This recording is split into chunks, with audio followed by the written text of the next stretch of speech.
number 2 of the 2025 World Baseball Classic Qualifier here in Taiwan has arrived, and with it, the afternoon's contest, a matchup between our 2 winners from yesterday, as 2 teams who won in very divergent paths will square off with an offensive juggernaut in Spain getting set to take on Nicaragua. Hi everybody, welcome inside the Taipei Dome alongside the former big leaguer and 2-time Team Australia WBC pitcher Ryan Rowland-Smith. My name is Tyler Mon. Ryan, yesterday wins for Nicaragua and Spain to open this World Baseball Classic Qualifier. They did it in very different fashion. Nicaragua 2-1 walk-off winners and extra innings over South Africa. Spain erupting at the plate in a beatdown win over Chinese Taipei. Yeah, and we kind of anticipated, right, that the slow offense in that noon game, South Africa and Nicaragua, it always takes a little bit to get going. We did not anticipate what we saw in an upset last night, and neither did 40,000 fans here in the Taipei Dome. 12 runs on 15 hits for this Spain team. They got it started with 2 runs in the first. Chinese Taipei at one point cut it to a 4-2 game. That's as close as they would get. Spain dominated throughout. And it took them 9 of their pitches. We know this Chinese Taipei team, it's a young team, inexperienced, but I'm telling you right now, Spain set the tone from the first inning on, and the middle of this order did majority of the damage. You're talking 8 hits, 6 runs driven in, all kinds of damage last night, shocked this crowd, and they are in the driver's seat. The question is, can they carry this energy into the early game today? Quick turnaround today for Spain. Nicaragua pitched very well yesterday. They're going to have to do much of the same today. Spain and Nicaragua looking for the inside track to advance to the 2026 Classic. Lineups and first pitch coming up next from Taipei.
Getting ready to roll on a beautiful Saturday afternoon inside the Taipei Dome. Tyler Mon, Ryan Rowland-Smith, game number 3, the 2025 WBC Qualifier from here in Taiwan. It's a beautiful day every day inside the dome. We got perfect weather. It's mid-60s, dry. It's gorgeous. We've got fans filing in as the right-handed starting pitcher Kenward Burton takes to the mound for Nicaragua and gets ready to go against an offensive powerhouse as Spain put on display last night. It's a tall order in front of this right-hander today, Ryan. Yeah, he has his hands full, especially if he was tuning in last night after their victory. Not a whole lot of offense from Nicaragua, so you have the feeling, all right, these bats going to take a little bit, but really Kenward Burton, virtually an unknown, pitched a lot back in Nicaragua the last couple of years in their winter ball league. Tough to scout against, but we'll see how long he can get into this game, how deep he can against this potent offense. A pitcher from the Indios del Boer, one of the teams in that Nicaraguan league, as you take a look inside the Nicaragua dugout on the first base side, and a coaching staff led by that man right there, Sandor Guido, which today looks at a game like this, and all of a sudden it's not as simple as you win and you're on to 2026, but man, the winner of this game is really on the inside track to get that berth into the Classic. Yeah, and I mean, for Spain knocking off the favorite last night, wow. Not only that, and we'll talk more about this as this game goes on with some of the implications, because you could be looking at a situation where there's tiebreaker rules. The fact that Chinese Taipei are sitting here right now as we go into day 2 with all those runs given up, it can be a huge detriment looking at qualifying for the 2026 WBC. Andres Angulo, the former San Francisco Giants and Baltimore Orioles prospect, leads things off and takes the first pitch for a strike at 12:06 in the afternoon as we are underway. Angulo out of the top spot in the order yesterday for his team was 0 for 4, but he walked a couple of times and he bounces one over to third, where a current San Francisco Giants prospect Andres Angulo retired by Elian Rayo. And one up, one down in the top of the first. Yeah, Tyler, we're about to get a look at this lineup. And you know what else, too? I was thinking about this as we were coming on today. We talked a lot about last night. With this lineup, super potent, came out of the gates, with Angulo. Pretty much the identical lineup to what we saw last night. Angulo, Beltre, Encarnacion, Ustaris, Estrada, Valerio doing all the damage there in the middle of the lineup. But it can have the reverse effect, too, right? You have 40,000 fans. You have all kinds of big moments last night. Fist pumping the whole bit, and you roll into this and there's just quiet. It can have the reverse effect. You might be looking up 5th, 6th inning. Now, hold on a minute. We haven't scored yet. A little stumble over there at short by Freddie Zamora, but he's able to recover and get that ball to first in time to retire Angel Beltre. Man, that is a great point, and it's something that we talked about yesterday with Nicaragua and South Africa late in that game. We said, it's a quiet building. Its offense has been at a premium. You have to find a way to manufacture your own energy. And something we have discussed a little bit over our first few days here in Taiwan is who has the best schedule. I mean, obviously Chinese Taipei being the home team, you get the chance to host the night games. That comes with its own benefits. There are challenges with everybody else's schedule. South Africa goes in the morning game or the afternoon game yesterday. They play in the night game tonight against Chinese Taipei. Playing in a stadium with 40,000 who are cheering for the other team is a challenge in its own right. Spain, the quick turnaround today. You almost look at it in a sense as though Nicaragua, as this one shot back up the middle into center field, Wander Encarnacion is aboard with a 2-out single. For Nicaragua, they are familiar and comfortable with this setting. And then tomorrow, they go against Chinese Taipei. So you play these two quiet games, kind of get your legs under yourself. Maybe that is the more beneficial thing. For sure. I think that's a very good point. And look, you can't read too much into it, but I've been in a situation, I remember, I'm trying to think who it was. We're playing China in an empty Tokyo Dome. I believe the day after we had Japan the night before. And that was a team that we had to roll, right? Like we had to get that win. Man, it took us a little bit to get going because we were just flat. And the thing was, too, you go through the motions at 10 o'clock in the morning through your warm-up routine, the whole bit, and then it just kind of hits you like, hold on a minute, it's the 5th inning right now, and we're kind of looking up at 0-0. What are we doing? And that is, I mean, what a lot of yesterday felt like was these two teams, or the two teams from yesterday, Nicaragua and South Africa, just trying to get that spark. You're trying to jumpstart that engine, and it is difficult sometimes when you're playing in a more muted environment. Certainly was not difficult last night for Spain to get the energy going in the first game of their WBC qualifier chase as they just blistered their way past Chinese Taipei. But today for Kenward Borton and his team, a big task at hand, trying to quiet down this pitching staff as the right-hander Borton, who is 26 years old, and as Ryan noted, really has only pitched at home in the Nicaraguan League. He gets charged with a real stern test here today on day number 2. 2-2 up and in on the cleanup man, Jesus Ustaris, who was outstanding yesterday for his squad. 3 for his first 3 with a pair of doubles, scored 3 runs. Finished the day 3 for 5. And some good at-bats, too. One thing I was so impressed with Ustaris was wasn't just the contact. He made flush contact on everything, all over the field. Runner off, and a called strike 3 on that 3-2 that bends in at 78 miles an hour, and that will retire the side here in the top of the first inning. Good job by Borton to recover from the 2-out single, and we will go to the bottom of the first. Spain held off the board, and Nicaragua coming up.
Good start to this game for the young right-hander Kenward Burton, who I think has spotted that we've got him on camera as we return for the bottom of the first inning.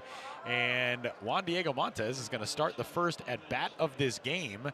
Down, no balls and a strike, as the home plate umpire Ben Phillips has decreed, based on the pitch timer, that Montes was not in the box in time. And so the first pitch that he receives comes on an 0-1 count, and it comes inside to him from the right-hander, a veteran in Yoanna Negreen. Ryan, we were sitting down, we're getting set, writing out lineup cards, and you said, hold on, I know this guy from somewhere. You played with Yoanna Negreen at a stop in your professional career. Yeah, with the Cubs in 2012. Journeyman, he's pitched essentially all over the world. Originally coming from Cuba, now he's here pitching for Spain. But you see that low three-quarter arm slot. That's one thing. He used to change and adjust those arm slots a ton. You may see that a little bit today, but you see that kind of low three-quarter, that pretty much sidearm arm slot. Great catch over on the first base side by a fan waiting for a souvenir here on this Saturday afternoon on day number 2 of the World Baseball Classic. Yeah, by the way, I will admit this.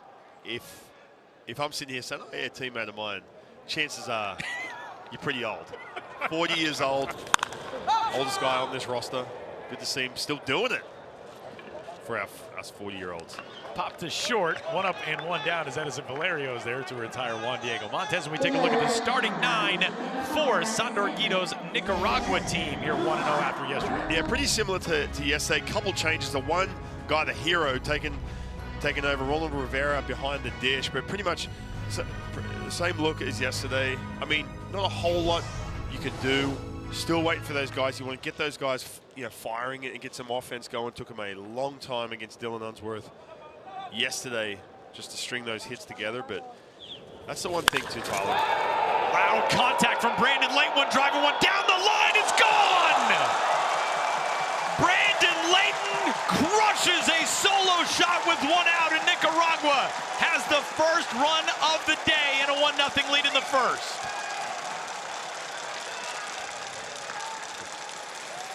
Well, Tyler, all that talk about will this offense get going? Day 2. Took him 10 innings to break through. And what I was trying to say was, hey, keep these guys in the lineup, keep them where they're at. It's a matter of time to get going, get a pitch up in the strike zone. For Brandon Layton, that is a huge start for Nicaragua, especially what we saw from Spain last night. That was almost 109 miles an hour off the bat from Brandon Layton. This is a guy who played 7 minor league seasons and in 419 games hit 31 homers. But man, the second that came off the bat, you could hear from the contact that was gone. Yeah, and this is just a little hanging breaking ball. And again, anytime you're going to start floating pitches middle of the strike zone with this arm slot, man, that's some good hitting for Nicaragua. That is a big start for a team that yesterday was held to 1 run through its first 9 innings, capitalized on the tiebreaker rule in the 10th to walk off with a win over South Africa. As a fly ball from Chase Dawson will settle into the glove of Enel Beltre out in center. 2 away, one center fielder flying out to the other. And look, as big as this is, and you mentioned 109 ex-Avila off the bat, ball was crushed. It was loud too, this empty Taipei Dome. Look, as big as that is, you still want to get that walk, base hit, string some hits together so you can take a breath if you're in that first base dugout and say, hey, okay, we're good to go offensively. First pitch down to Emmanuel Trujillo, who was 1 for 4 yesterday with a couple of runs scored.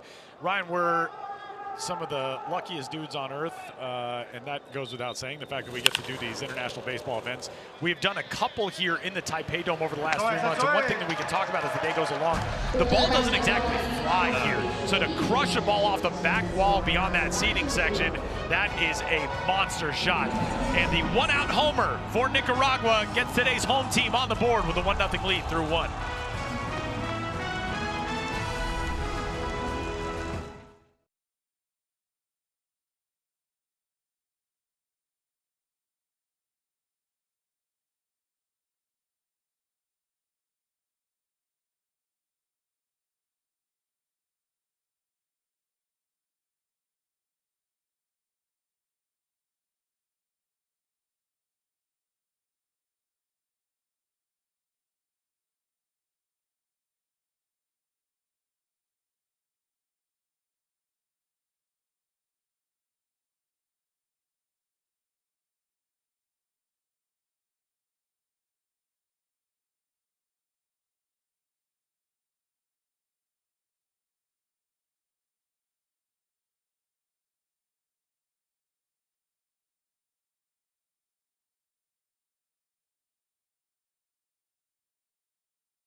designated hitter Rusber Estrada, one of the offensive stars yesterday for Spain, will lead things off here in the top half of the second inning as Kenwood Burton gets to go to work with a lead.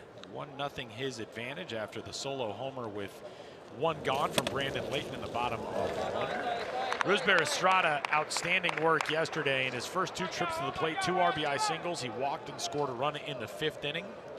And this is a guy who, like a lot of guys in this Spain lineup, has been playing all around the world. He has played in affiliated ball in the Atlanta organization, then moved to independent league, stops in the Atlantic League and the Frontier League. He's played in the Puerto Rican Winter League. He's been in the Venezuelan Winter League, and he takes a 3-0 for a strike here. DH out of the 5 spot today. Actually, check that. That was ball 4. Wow. I thought that was a Me too. strike. I was waiting for that right arm to go up from home plate umpire Ben Phillips, but they had nothing doing. Wow. So leadoff walk, first walk issued. And we'll take a look at Edison Valerio, who gets his first crack at the plate today. Valerio, a 2-hit day yesterday. There are only a couple guys in the Spain lineup who did not have not just hits, but multiple hits yesterday. Valerio, the shortstop, batting out at the same spot in the order. He factored into that monster 11-batter, 6-run 5th inning for his team. As a pitch that slips off the outside part of the plate, leaving the count at 1-1. Yeah, Tyler, one thing when you're facing a potent lineup that we saw last night, you guys get your run, you got to come out throwing strikes. Ground ball left side. Elian Reyes only going to have one play, and he will make it over to first as Estrada hums into second. And yeah, the reason I'm saying that too, and as we take a look at the defense, given these guys, this Kenwood Burton's a sinker ball pitcher. The infielders are going to be very busy today. Really, the only changes, Mendoza at left field for Orozco, made that brilliant catch in left field.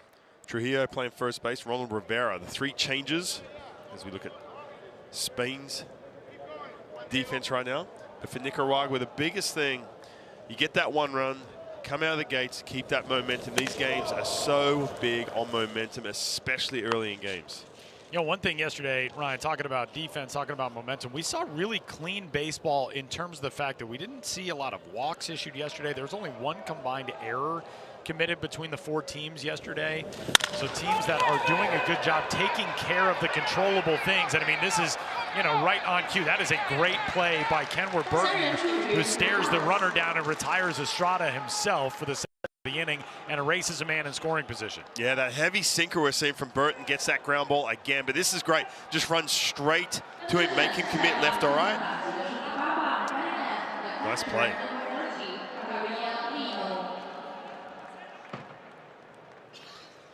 So 2 gone now, and that'll bring up a guy who had the exclamation point headline shot yesterday for his team. Gabriel Lino, the catcher, who mashed a 2-run homer in the 6th inning, the final 2 runs of the day for Spain.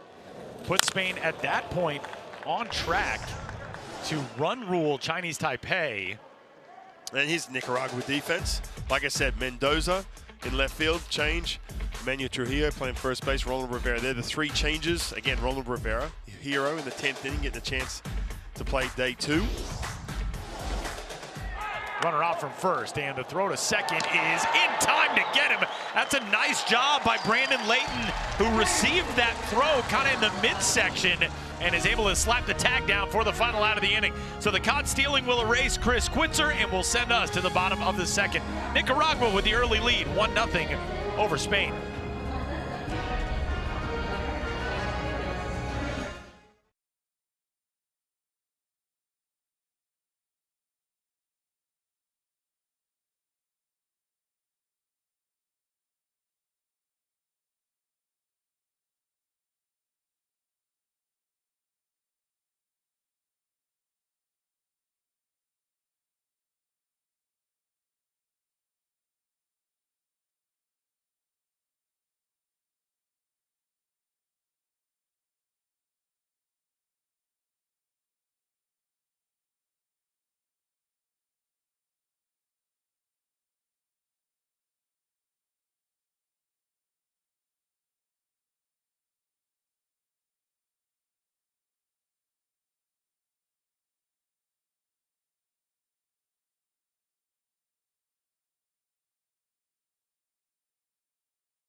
bottom of the second inning.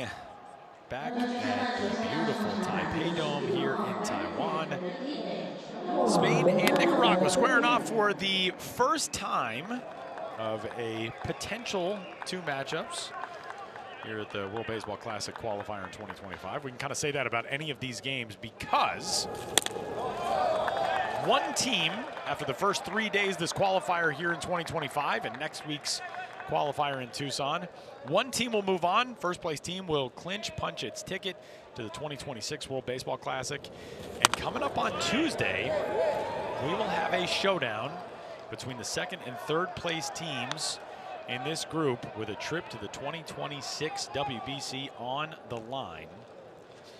And the two teams with the inside track to at least reaching that game on Tuesday, if not clinching an outright ticket by finishing first place, are on this field right now. Nicaragua 2-1 winners yesterday over South Africa. Spain 12-5 winners in a rout over Chinese Taipei as Benjamin Alegria sends one foul the other way. Count goes to 3 balls and 2 strikes on the leadoff man for Nicaragua here in the second inning. Yeah, Tyler, we cover this a ton, but the way you use your pitches, it's so instrumental the way you manage games. Chinese Taipei last night using 9 pitches in a loss. And all of a sudden you might be staring down the barrel of where they weren't anticipating to play on that Tuesday playoff game to be that second qualifier. So if all of a sudden they play South Africa tonight, South Africa start getting some long at-bats, it'll be tough for him back it up the next couple days. Alegria leads things off with a line drive to left, and he's aboard to get things going in the second. And here is how things look in Taiwan. Coming up tonight at 7 o'clock, Chinese Taipei and South Africa, each in search of their first wins of this World Baseball Classic qualifier. That is essentially a must-win for those two teams to try to stay alive to play in that game on Tuesday. Tomorrow, doubleheader, South Africa and Spain in the early one, Nicaragua, Chinese Taipei in the night game. There is an off day on Monday, and then coming up on Tuesday, 7 o'clock for the second place team, which will be the host squad, against the third place team. And that win and you're in designation for that game coming up on Tuesday. And then next week, 4 more teams jump into the fray in Tucson. Colombia, Germany, China,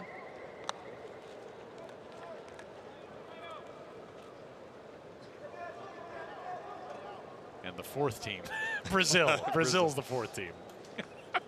You knew it. You were just waiting. No, I was like, hold on a minute.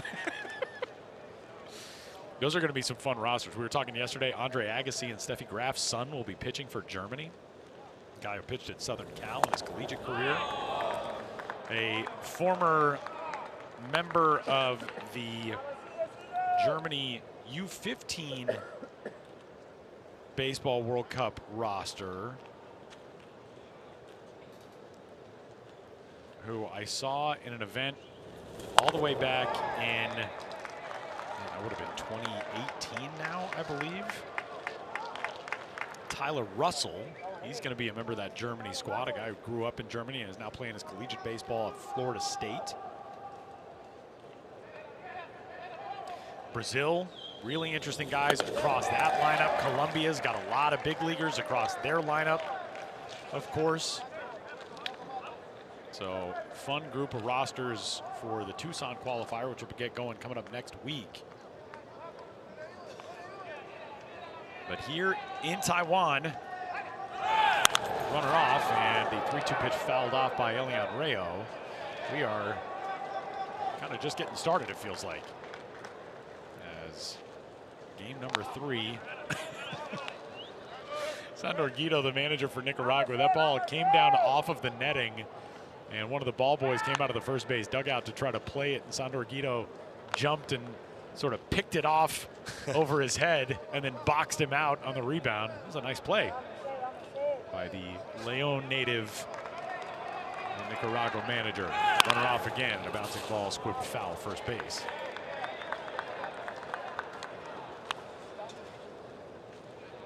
Alegria shares a laugh with Carlos Colmenares out there at second base. There's a look into that third base dugout. The manager of this Spain team, Nelson Prada, Remember the Miami Marlins organization, manager in that system. Again, the runner moving, and again, he's going to have to retreat as Rayo lifts this one in fair territory and calling and catching Wander Encarnacion there for the first out. Yeah, a pitch at bat. Right there, everything with movement on it too. You'll see that. The one thing, watching the green pitch right now, he's going to fall into trouble against these Nicaraguan hitters if that slider is going to just sit in the middle of the plate. That's the one pitch he doesn't really have that consistency with. Especially we talked about from that arm slot as well. Stays on that same plane. That's that pitch right there, that's a little breaking ball. That brings in the former Miami Hurricane, Freddie Zamora. Milwaukee Brewers prospect. Taps the 1-0 foul. Freddie Zamora, I mean, a unique story. A guy who went to high school in Miami, but hails from Nicaragua originally, born in Managua. Went to Miami Killian High School, then played his collegiate ball for the Canes, was drafted by the Brewers and made his professional debut in 2021. He was drafted in 2020. There was no minor league baseball season that year amidst the pandemic, so he debuted the following year, is off from first, throw to second, is right on target. That is a beautiful peg from Gabriel Lino, and the second caught stealing in as many half innings as Alegria is erased. Quick release too, look at this, from the knees. Wasted no time, one knee. Out by a mile, nice throw. It's very humbling when you see a guy make a throw just dropping down to his knees that I would not be able to make if you gave me 100 tries and a crow hop to put right on target. It'll be followed by a walk. So the inning continues as Zamora is aboard. Yeah, he got a bad jump as well. Look at that. That's sort of the type of circumstance where you wonder if somebody might have missed a sign if Zamora was going to try to put that in play. Yeah, I've seen both teams a little bit more aggressive on the bases today, trying to force it here early. One of the things that South Africa's manager Neil Adonis pointed out to us, we were talking about some of these other teams, and Neil Adonis was the manager of South Africa's U23 Baseball World Cup team last August in Shaoxing, China, and he said the thing that really stuck out to me about Nicaragua is how well they ran the bases. They were really aggressive, taking extra bags, stealing, trying to implement the run game. And we asked Sandor Guido about that, and he said, yeah, it has been a point of emphasis for us. And especially in these short format qualifier events, taking extra bases, being able to put yourself in a scoring position situation unexpectedly, that's monstrous stuff as we take a look at last night's walk-off knock for Ronald Rivera. Man, yesterday afternoon, after the tiebreaker rules put a man in scoring position to start things in the 10th, Rivera came through for his team, but here he comes up empty. Swing and a miss will send us to the third as Nicaragua leaves a man aboard. Through two, Nicaragua's got the early lead out in front of Spain, 1-0.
half of the third inning, Spain trailing Nicaragua in the early going. Gabriel Lino, the two-run homer last night, he was at the plate as the second inning ended on the Chris Quitzer caught stealing by Nicaragua's backstop Ronald Rivera. So a fresh inning to get things going for Gabriel Lino.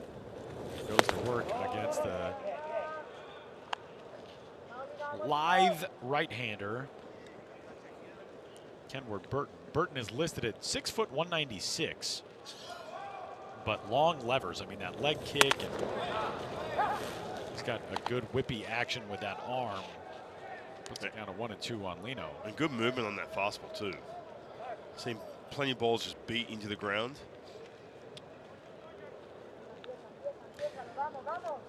Lino last night, in addition to the home run, had a double as well. He finished his day 2 for 5. 2 balls and 2 strikes on him here. Batting out of the 9 spot, Carlos Colmenares waiting in the on-deck circle. Left-handed hitting second baseman in the Tampa Bay Rays organization. He swings and comes up empty there. Strikeout number 2 for Kenward Burton. 1 out to get things going in the third. Yeah, talk about that sinking fastball. It's around 88 to 90.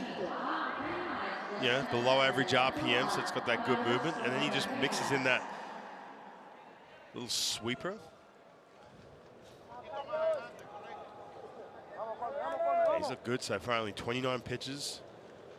Talk about the importance of being efficient, that pitch count. Sometimes I'll describe things like with this right-hander Burton and say, you know, long levers, it's good arm action, all that. And then I remember I'm sitting next to somebody who actually did it in the big leagues for over half a decade, and I think, what if Ryan's thinking to himself, oh, I didn't have that at all as part of the scouting report? Which is probably the case, like more often than not. You're absolutely right. Good. Felt good about that. As soon as I said that, I was like, I'm not sure that I'm smart enough to be describing this in a way that you would actually know. But there is something challenging about when you see a guy who has, you know, these long limbs and there's a lot of moving parts coming at you. That can present a challenge for hitters who, you know, are playing in a very new environment, although it's not going to present a challenge here as Colmenares drives a solo shot to right, and we're all tied up in the top of the third.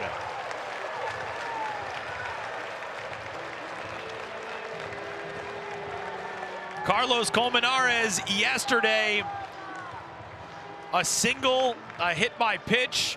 He shined in the field, and today belts one out of here on a rope to get this game tied in the third inning. Yeah, that was an 88-mile-per-hour fastball, just staying on that bat path. Not a whole lot of movement, middle of the plate. Guess right. I've been impressed by Colmenares. He's kind of slipping a little bit on that prospect status with the Tampa Bay Rays. Had a nice play to his right at second base, defensively. Yeah, swing it too. 107.3 off the bat, and the launch angle wasn't much either because that thing barely got out of here over the wall in right. Had it not, it might have dented the wall in right. It was hit so hard. But Carlos Colmenares coming through out of the 9 spot, and that sends it back to Andres Angulo. There's the celebratory. That's a vaquero hat in that third base dugout. The guys have been rocking that over the last couple of days during BP and their pregame work, and Colmenares gets to celebrate with it here in the third as the 3-0 pitch is there for a strike to Angulo. Yeah, Tyler, just back to you talking about Kenward Burton and that arm action and everything else goes with it. One thing I'm noticing with him, now, jumper out to short, Angulo retired. I mean, you want to live right there, right, with getting those ground balls, but if he slips behind in the count, you can see him start to guide that ball, and you see that ball flatten out, right? So this pitch right here to Colmenares, that ball kind of flattened out because he slipped behind the count, trying to be perfect with it. And that's when everything, you start to overprocess as a pitcher. You start to move a little slower. When you do that, you don't have that same, you mentioned the whippy arm angle. So when the velocity starts to creep up into the 89s, 90s, you'll see the movement go with it too. That's a good changeup right there. But that's one thing, when you are living off a fastball that moves, and that's your bread and butter, just like we're seeing with Kenward Burton, and you try and be too perfect with it or try and start what they call aiming, Chopper right back off of him. Burton's going to try to make this play, and he won't have a chance. If it's somebody else running, maybe. But Angel Beltre moves so quickly, and hopefully Burton's okay. And you start trying to be perfect with command and everything else, that's where you fall into trouble. And again, it's just about just letting it eat, stay in the middle of the plate, and let that movement do its thing. Backside of the right leg looked like is where that got Kenward Burton. He immediately looked over into the first base dugout and told Sandor Guido that he was okay. So he will stay out there without a visit from anyone on the Nicaragua staff. It'll be an infield single for Angel Beltre. And now here comes Wander Encarnacion to try to extend things with 2 outs in the 3rd. Yeah, the wheels are turning right now for Nicaragua to go to that bullpen. Second time through the lineup. No swing there for Encarnacion. How about Wander Encarnacion just as a story on this team? This is a guy who the highest level that he has played is in the Italian League. And the Italian League is a very good European league, but you know, no affiliated experience in his career. Has not been playing winter ball, has not been, you know, doing the things to craft a pathway in the Americas, but he has been a superstar in Spain, plays for the Tenerife Marlins in the top division of Spanish baseball. He was a member of the European Championship team for Spain in 2023, which won that country's first title in the Euros since 1955. And he was the MVP of that tournament, the first player on a Spanish team to capture that award in 20 years. Since Xavier Civit did it in 2003, close on the check over at first, but Beltre's back in. Last year in Serie A in Italy, he was a member of Parma Clima's league championship season. He slashed .329, .412, .439. Runner off, and that went down for ball 4. So first and second now, Burton kind of creating his own trouble here in the 3rd. And wait a second. That was a miscommunication on the pitch call, and you get a runner hung up between first and second. Now the umpires are going to call time on this and sort it out. That seemingly was ball 4. That was going to put Encarnacion at first. And I believe that is how it will stand, or will it?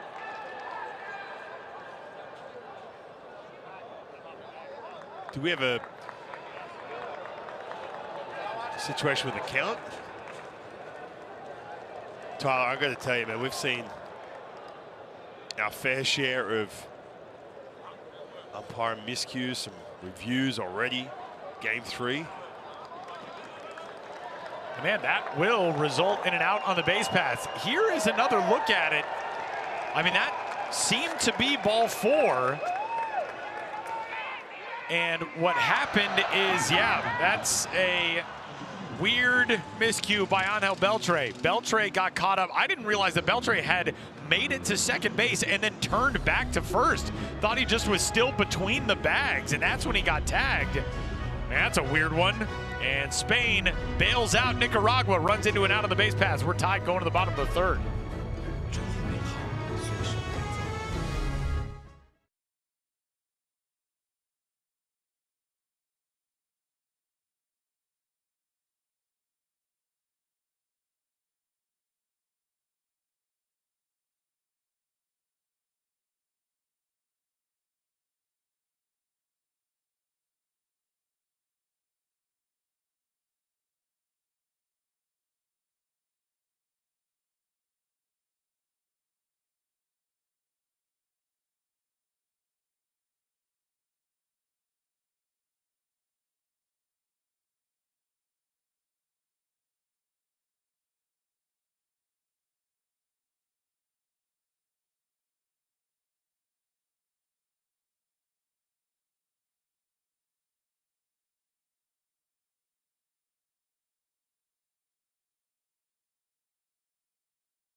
Second pitch of the bottom of the third inning, flared foul down the left field line. We're still trying to sort out what the last out of the top half of the third was. We've seen some weird stuff already in this start to the World Baseball Classic Qualifier in 2025. We also got sort of funny update as to how the scoring actually went for the hidden ball trick yesterday for South Africa. That effectively is a ball driven out to left field, racing back on this one, and able to gobble it up on the warning track. Chris Quitzer, that was a good jump by Chris Quitzer, who tracks that thing down for the first out. Omar Mendoza gave it a ride, but he's gone for the leadoff out. That play yesterday with South Africa getting the out on the hidden ball trick technically went as a double play. There was a fly out to right field that started that sequence in which Benjamin Alegria flew out to right, enabled Freddie Zamora to tag and go from second to third, and then Zamora was tagged out by Anthony Phillips on the hidden ball trick after he walked off the bag. So it technically went as a 9-5 double play. And in addition to learning the scoring, we also learned that there was a recent rule revision as a ball shot back through the middle, and Juan Diego Montes and his magnificent mustache with their third hit of the qualifier, as Montes will post up at first. But there was a clarification. The rule used to be, as Ryan and I were discussing yesterday, that you could not be on the dirt. You couldn't be on the mound area to pull off a hidden ball trick. That changed in recent years. There was a clarification in that rule stating that you couldn't be on the rubber. You couldn't be straddling or towing the rubber without the ball. That's a balk. One out single for Montes sends it to Brandon Layton. Which, by the way, it used to be where you couldn't be on the dirt of the mound. Yeah. Back when I played. Back in You never pulled. You never tried to pull off. No, I told you I would mess it up, especially after yesterday. By the way. Yeah, you're not a good actor. I feel like you would be smirking. Yeah, you'd exactly. be walking back without the ball. You'd be laughing. Yeah, I'd be doing some facial that everyone was like, really? I have. This dude just tipped it off. I have had some characters in A-ball, AA, offer it to me. Hey man, hidden ball trick. It's like, dude, I've just given up 7 runs. All right, I'm not going to try and weasel my way out of this. That's not going to solve this inning for us. Brandon Layton, that's not going to get me to the big leagues. Who launched a solo homer in the first inning, facing an 0-2 count here.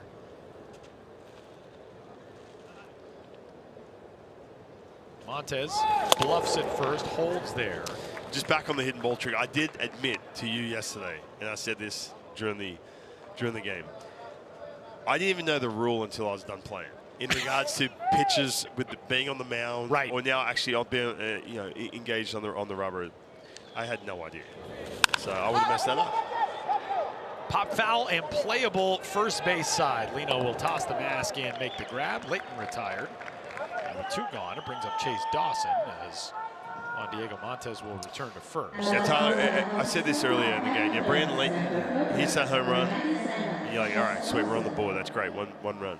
However, from a dugout vibe in regards to getting that offense going, and you don't want to have that weight on your shoulders of like, hey, what's going on with our offense? You want to string some hits together. The beginning of this the third inning, all of a sudden you get a base hit, maybe have a good at bat, get some runners in scoring position, a couple base hits here and there. That's when you feel like, all right, now we can ease up a little bit, take a breath, and say we're okay, we're all good. Things are starting to click right now. Day 2. But you still haven't seen that from this Nicaragua team. Chase Dawson out of the 3-hole, batting with 2 outs and Montes over at first. And again, by the way, if it was game 2 of a 162-game season, all right, you can be patient. You cannot afford to be patient here, waiting for your offense in a tournament like this. That's the thing. One of these teams is only going to get to play 3 games and be eliminated. One of these teams will play 3 games and move on to the Classic. 2 of these teams will play in the 2nd, 3rd place game coming up on Tuesday, but that's it. I mean, the maximum amount of work that you get this week is 4 games. So yeah, there is no time to waste to get the offense going. And the other thing too is if you get into the middle of a game like this and you're Nicaragua, I mean, right now they've got a run on 3 hits. Yesterday they totaled a run on 4 hits before, check that, on 5 hits before the first inning. Another fly ball out toward Dawson. Or check that, out toward Quitzer, and Dawson is retired. We'll continue that point on the other side. Nicaragua's offense still sputtering, we'll put it that way. And as we head into the top of the 4th, it's a 1-1 game.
It'll be Wander Encarnacion leading things off here in the top half of the 4th inning.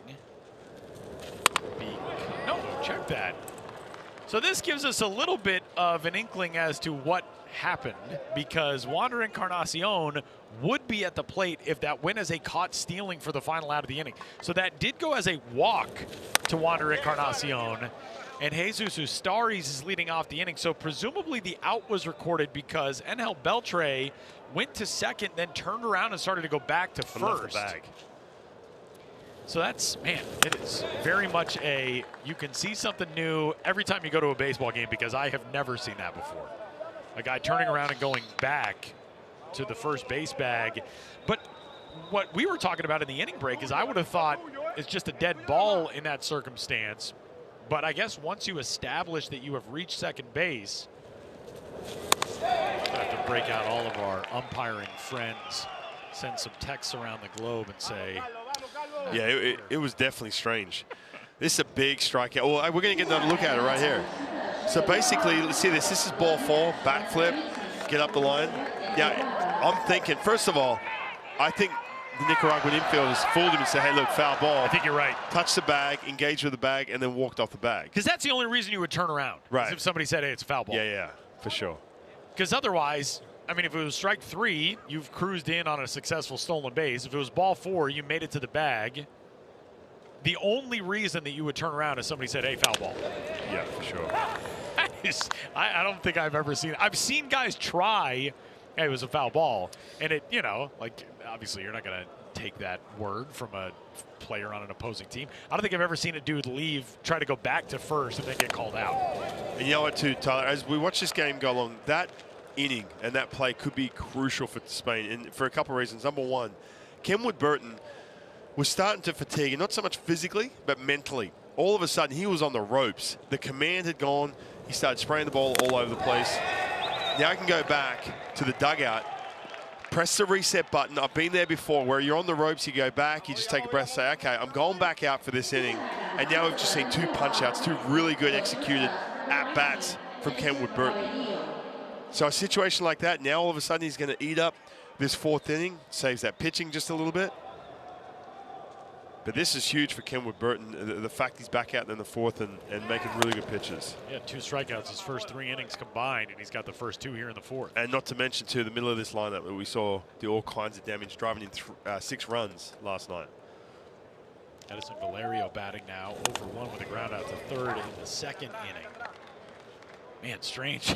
Yeah. Valtrick yesterday. We've seen some review stuff already. And now today, a guy caught straying back to the first base bag after moving to second on a walk. And for Nicaragua, too, you know, Juan Ramirez was warming up in that bullpen. He would have had to come in that third inning. Guido had him going, put out a fire, and then all of a sudden it kind of disrupts how you're going to play this out in a close game. 1-2. Oh, just missed the inside corner. And I'll tell you what, he's got that changeup. He's starting to get that good feel for that changeup. He's throwing that a ton, both to righties and lefties. He's got that strikeout against Ustaris, the first out of this inning. Here comes a 2-2 to Valerio. Edison Valerio, 30 years old. Just turned 30 back in August. Waits the 3-2, and it's off the plate inside. So Burton got real close with a couple of pitches toward the borders of the zone, but he issues a 2-out walk. Again, I know we harp so much on these at-bats, especially early in games, but tournament baseball is so different to what you used to watching in the United States. This game, essentially, the way it's playing out, is going to be a close one. So here is Chris Quitzer. And again, whichever team wins today is essentially in the driver's seat for the next couple days. Yeah, good time to go out to Ronald Rivera. Just trying to get him through this inning. 61 pitches.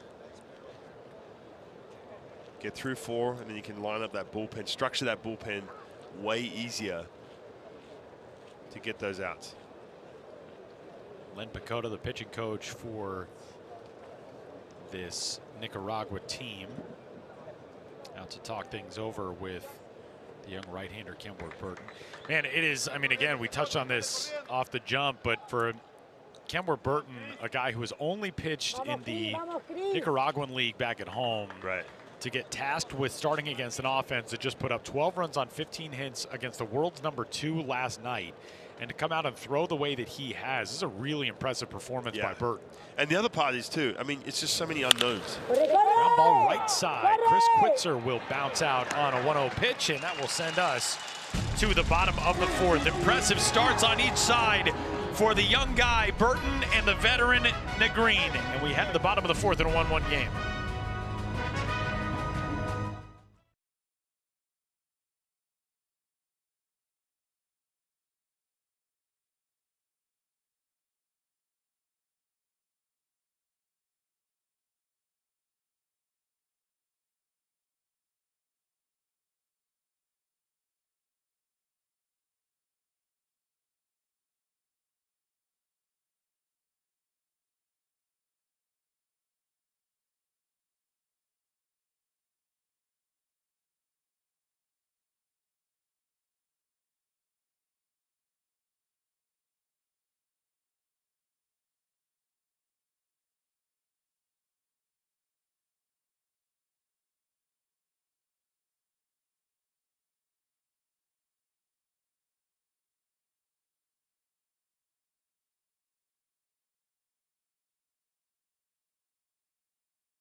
Back at the Taipei Dome, we move into the bottom of the fourth inning. The veteran right-hander Yohaner Negrin out for his fourth dig at the plate. He'll face 4, 5, and 6 for Nicaragua. Manuel Trujillo set to lead things off. I like the little Aussie term I threw in there, dig for an inning. There you go. I was like, hold on a minute. Did you just say dig? You like that?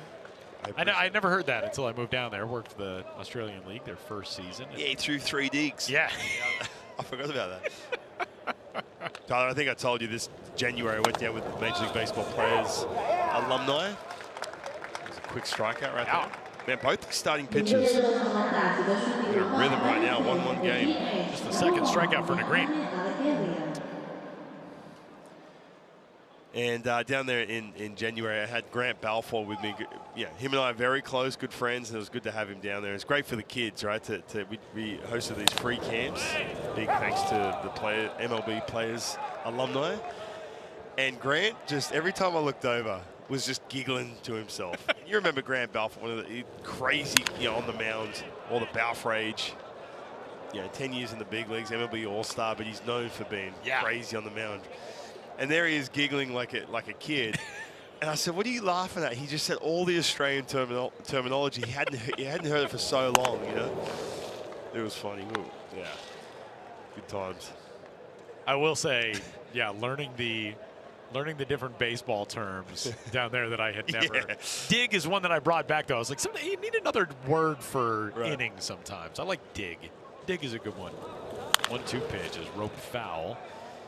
Benjamin Alegria, a leadoff single in the second inning. He was caught stealing on what may or may not have been sort of a missed hit and run.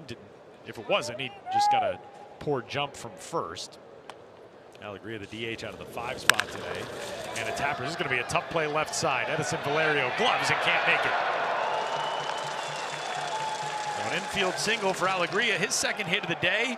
And Nicaragua, with its 4th hit of the afternoon, trying to build something consistent at the plate. Yeah, right out of the gates, you mentioned it's going to be a tough play. You can see his eyes just off that ball. Ball just kind of scoots out of his glove. Really no shot if you're getting out of the box quick. First pitch inside to Elian Rayo, the San Francisco Giants prospect out of the 6th spot. Rayo yesterday laid down 2 perfect sacrifice bunts, and we noted he has not been asked to do that once in his minor league career. But man, he was certainly adept at wielding the bunt yesterday. Like a young Ryan Rowland-Smith. Do not bring that up again. We watched the video of that last at bat.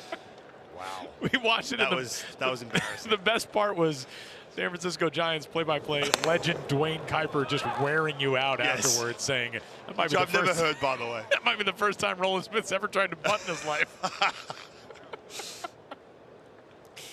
A ball and 2 strikes on Rayo here. The funniest part about that was you said that you had met Buster Posey like a very short time before that. Yep. And that he was already comfortable enough laughing at you as you were. Well, yeah, because I walked out, he said, hey, what's up, man? I'm like we knew each other, not well. I'd met him once. And then after the first little attempt, called strike 3 by me, I just hear this chuckling, and I look. I'm trying to keep a straight face. And by the way, Kirk Gibson, who was my manager, let me have it when I went back to the day. It's not easy, man. Bunting, it's not long. Baseball. You mentioned Rayo not getting a chance to do it. You see Negrin just starting to freeze guys. Pitching backwards a little bit as he's multiple times through the lineup.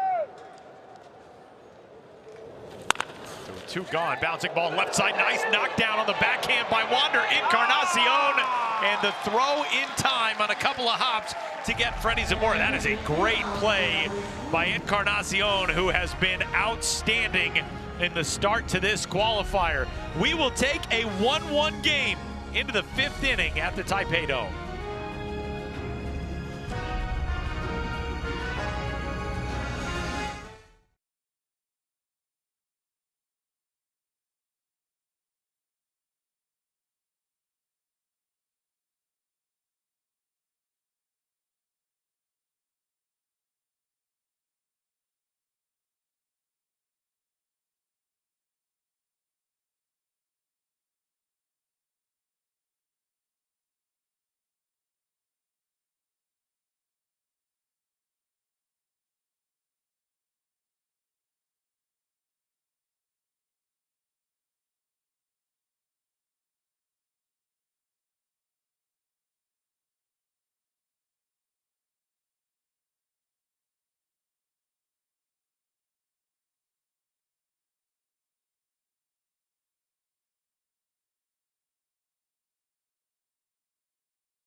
Gabrielino will lead things off for Spain as we head into the top half of the 5th inning in a game that has seen offense at a premium. A run on 3 hits on each side. They actually charged an error to Edison Valerio on that Benjamin Alegria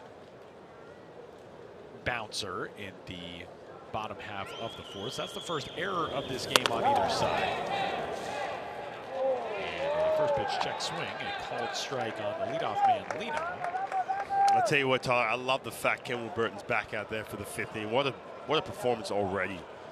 You got a team that put up 12 runs against the favorite last night against Chinese Taipei. Here he is, just shutting them down.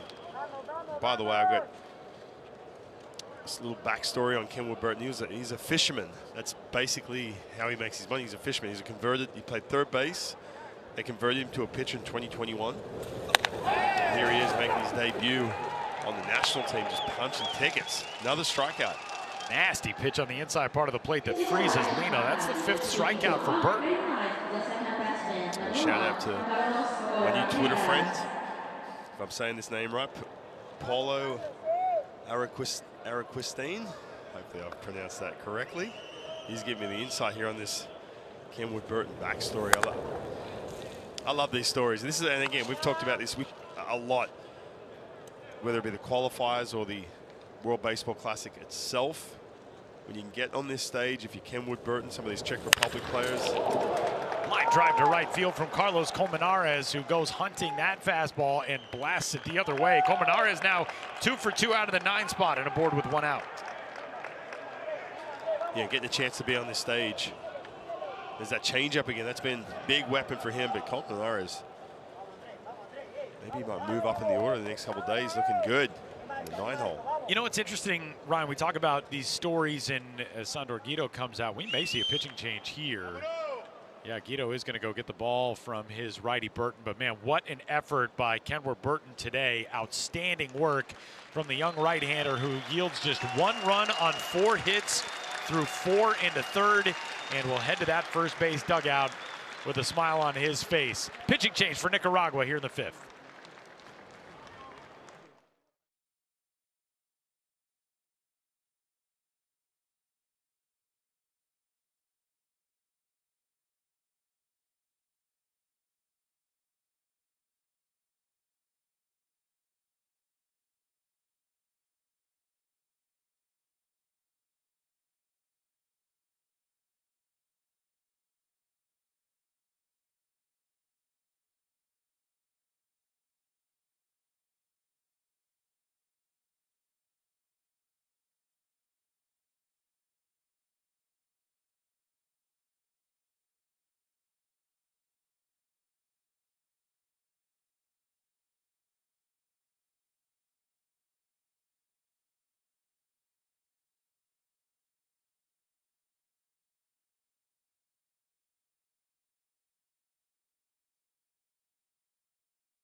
Former big leaguer J.C. Ramirez takes over on the pitcher's mound for Nicaragua as we move along in the top half of the 5th inning. The 1-out single for Carlos Colmenares, finishing the day for Kenworth Burton after 4 1/3 innings for him. Really, really good work for the 26-year-old right-hander who gives his team more than a chance to win this game, as we are all even at 1 here in the 5th. And the first man in to see Juan Carlos Ramirez, the former Philly, D-back, Mariner, Red Angel. It's Andres Angulo. out of the top spot in the order. Angulo 0 for 2 so far. And a 1-0 pitch, fouled back to even it up. Yeah, Kenwell Burton, I mean, like I said, just making his debut here for the national team. There's really so many unknowns when you drive to the ballpark.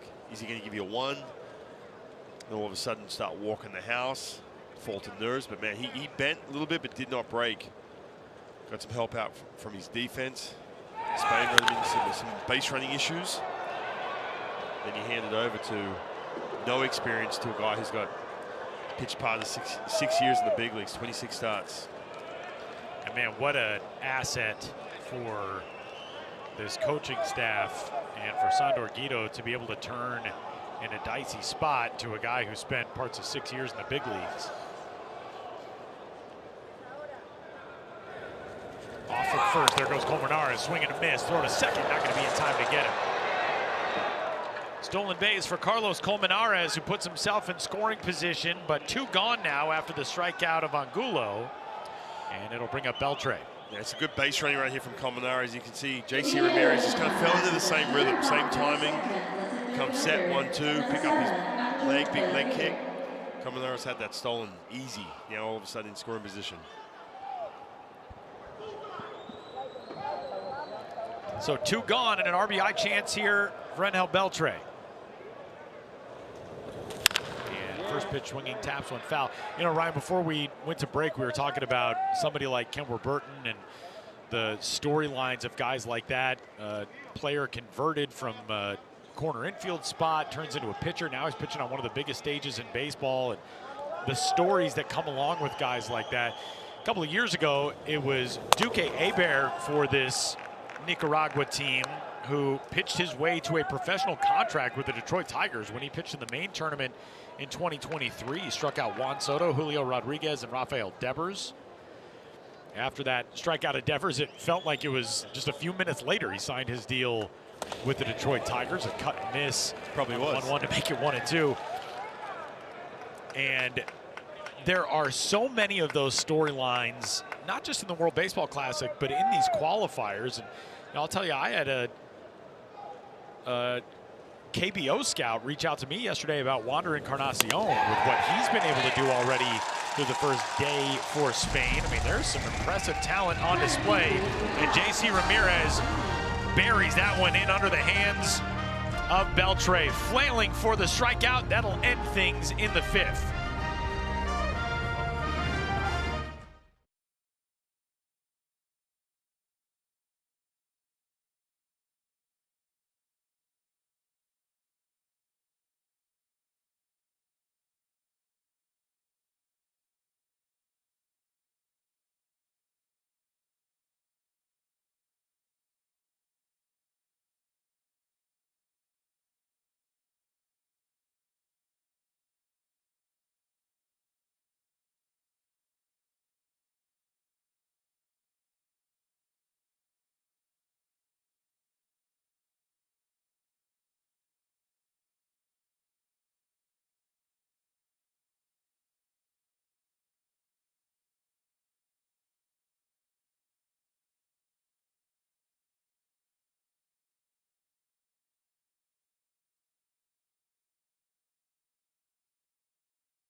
Bottom of the 5th inning in a 1-1 ball game. We are being treated to a good one between the 2 winners from yesterday, Spain and Nicaragua.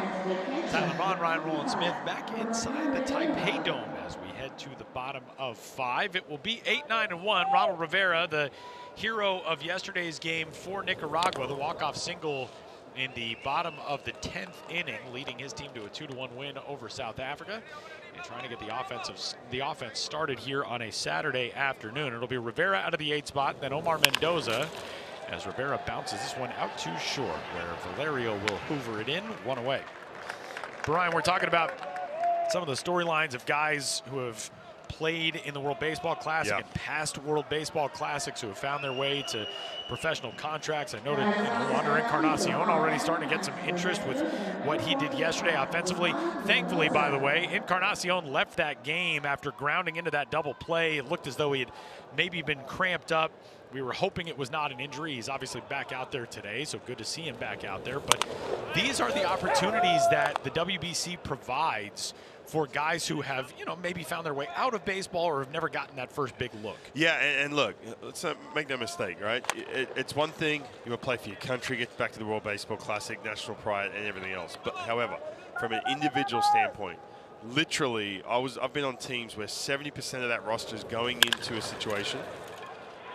Ball once more over to Valerio at short, 2 gone. Where you're going off to, whether it be playing Taiwan, in Japan, Korea, and you are showcasing, right? And I've had times in 2013, I was trying to make my way back to the major leagues, and my manager, John Deeble, said, look, you're going to start this game. We're having lead-up games in Osaka. You're going to start because I wanted to put you on that platform. The other thing, too, remember, they scout heavily in the States. We know that. But when you're doing it on their soil, when you're doing it on their mounds, when you're doing it against their players, it's such a huge difference for them to really look at you and say, we can see him in our uniform. It's a really good topic, and it's something that we'll continue to discuss as we take this game into the 6th. A very efficient bottom half of the 5th inning as Yohaner Negrin has made it through 5 strong, and we got a 1-1 game in Taipei.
To the 6th inning at the Taipei Dome as we get set for the stretch run of the first game of 2 today. Nightcap coming up tonight. The cheer squad's in the house. Chinese Taipei fans already filing in. We got a much bigger crowd for the afternoon game today than for yesterday, and kind of obvious in that it is a Saturday here in Taiwan. So fans who didn't get a chance yesterday to come during the workday are here today to check out a couple of squads who are hoping to take the next step toward qualifying for the 2026 World Baseball Classic. Sliding stab on the backhanded pickup by Freddie Zamora, and the Brewers prospect a sterling play to retire Wander Encarnacion for the leadoff out of the 6th. Yeah, how huge is this? When you're playing a 1-1 game, everything starts to tighten up. Look at that. Bouncing off that turf. Doesn't even set his feet off that back leg. Does the old AstroTurf bounce throw. If you added up all of the athleticism I've showcased in my entire life, it would not match up to that play. Yeah. The ability just to stick the landing, by the way, bouncing up you off like how that I just slide. like laughed that up and said, yeah, like I know. Like I grew up with you. That is one heck of a play by Freddie Zamora. Now a bouncing ball left side. Another chance for the left side of the infield to showcase the skill as Elian Rayo.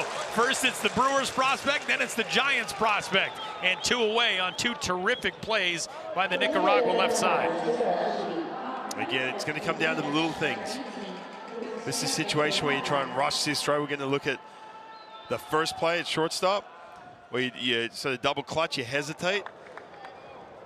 You're not going to make a play like that. And that's going to be the difference in this 1-1 game right now. So 2 quickly gone here in the 6th, and it brings up Rusber Estrada.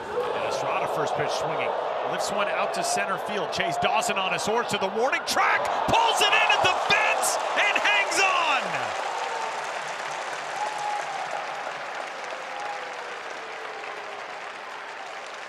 Goodness gracious, what a catch by Chase Dawson in center. And the inning is over. A defensive highlight reel in the 6th for Nicaragua. And Spain's gone in order, 3 up, 3 down. Headed to the bottom of the 6th in a 1-1 game.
Pitchers duel through 5.5, and we move into the bottom of the 6th in a 1-1 game on day number 2 of the World Baseball Classic Qualifier at the Taipei Dome. Tyler Mon, Ryan Roland Smith.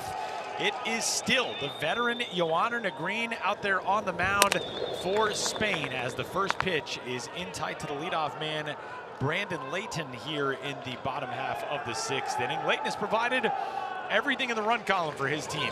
The solo homer back in the first inning as the second man to the plate staked Nicaragua to a 1-0 lead. Spain responded with Carlos Colmenares' homer in the top half of the 3rd. And this game has sat at 1-1 ever since as we work here in the 6th. And Layton sends one the other way. In the air out to Andres Angulo. Started back, coming in, and diving, is able to make the catch.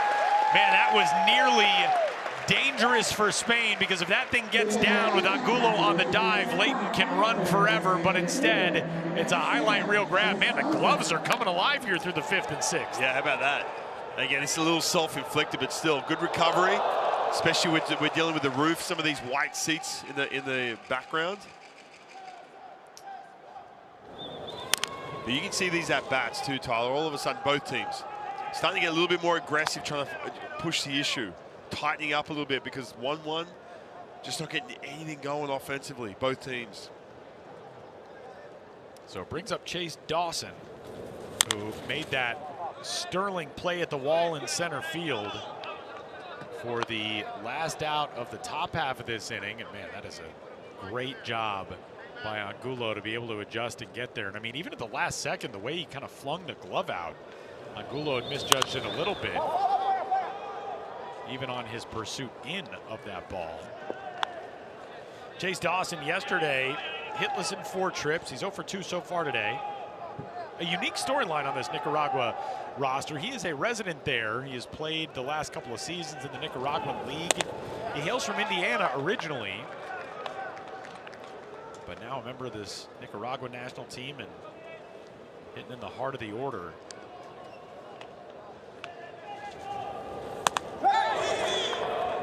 No swing there. Dawson will stay alive. Dawson is a product of Valparaiso University. Played in the Frontier League and the Atlantic League in independent baseball over the summer last year. First played in the Nicaraguan League for the Leones of Leon beginning in 2023, and played there this past winter as Leones won the Nicaraguan League championship in 7 games. Able to outlast Tren del Norte to capture their 6th title as Dawson's got his first hit and he shoots one into the gap.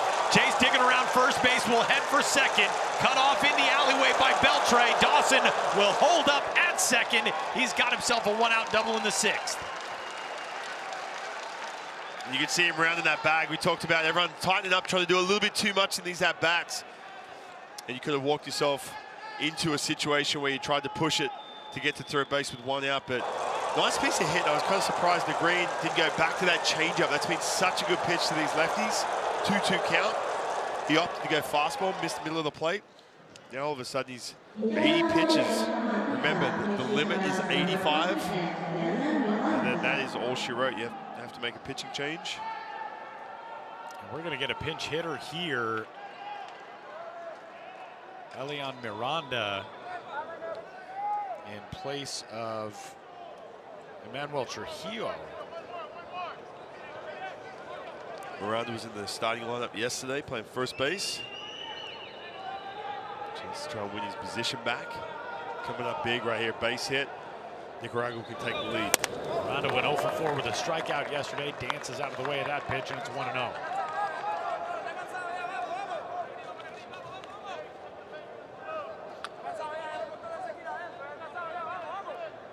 Elian Miranda out of El Viejo in Nicaragua, former member of the Arizona Diamondbacks organization. Gets tied up as that 2-seamer runs in on him.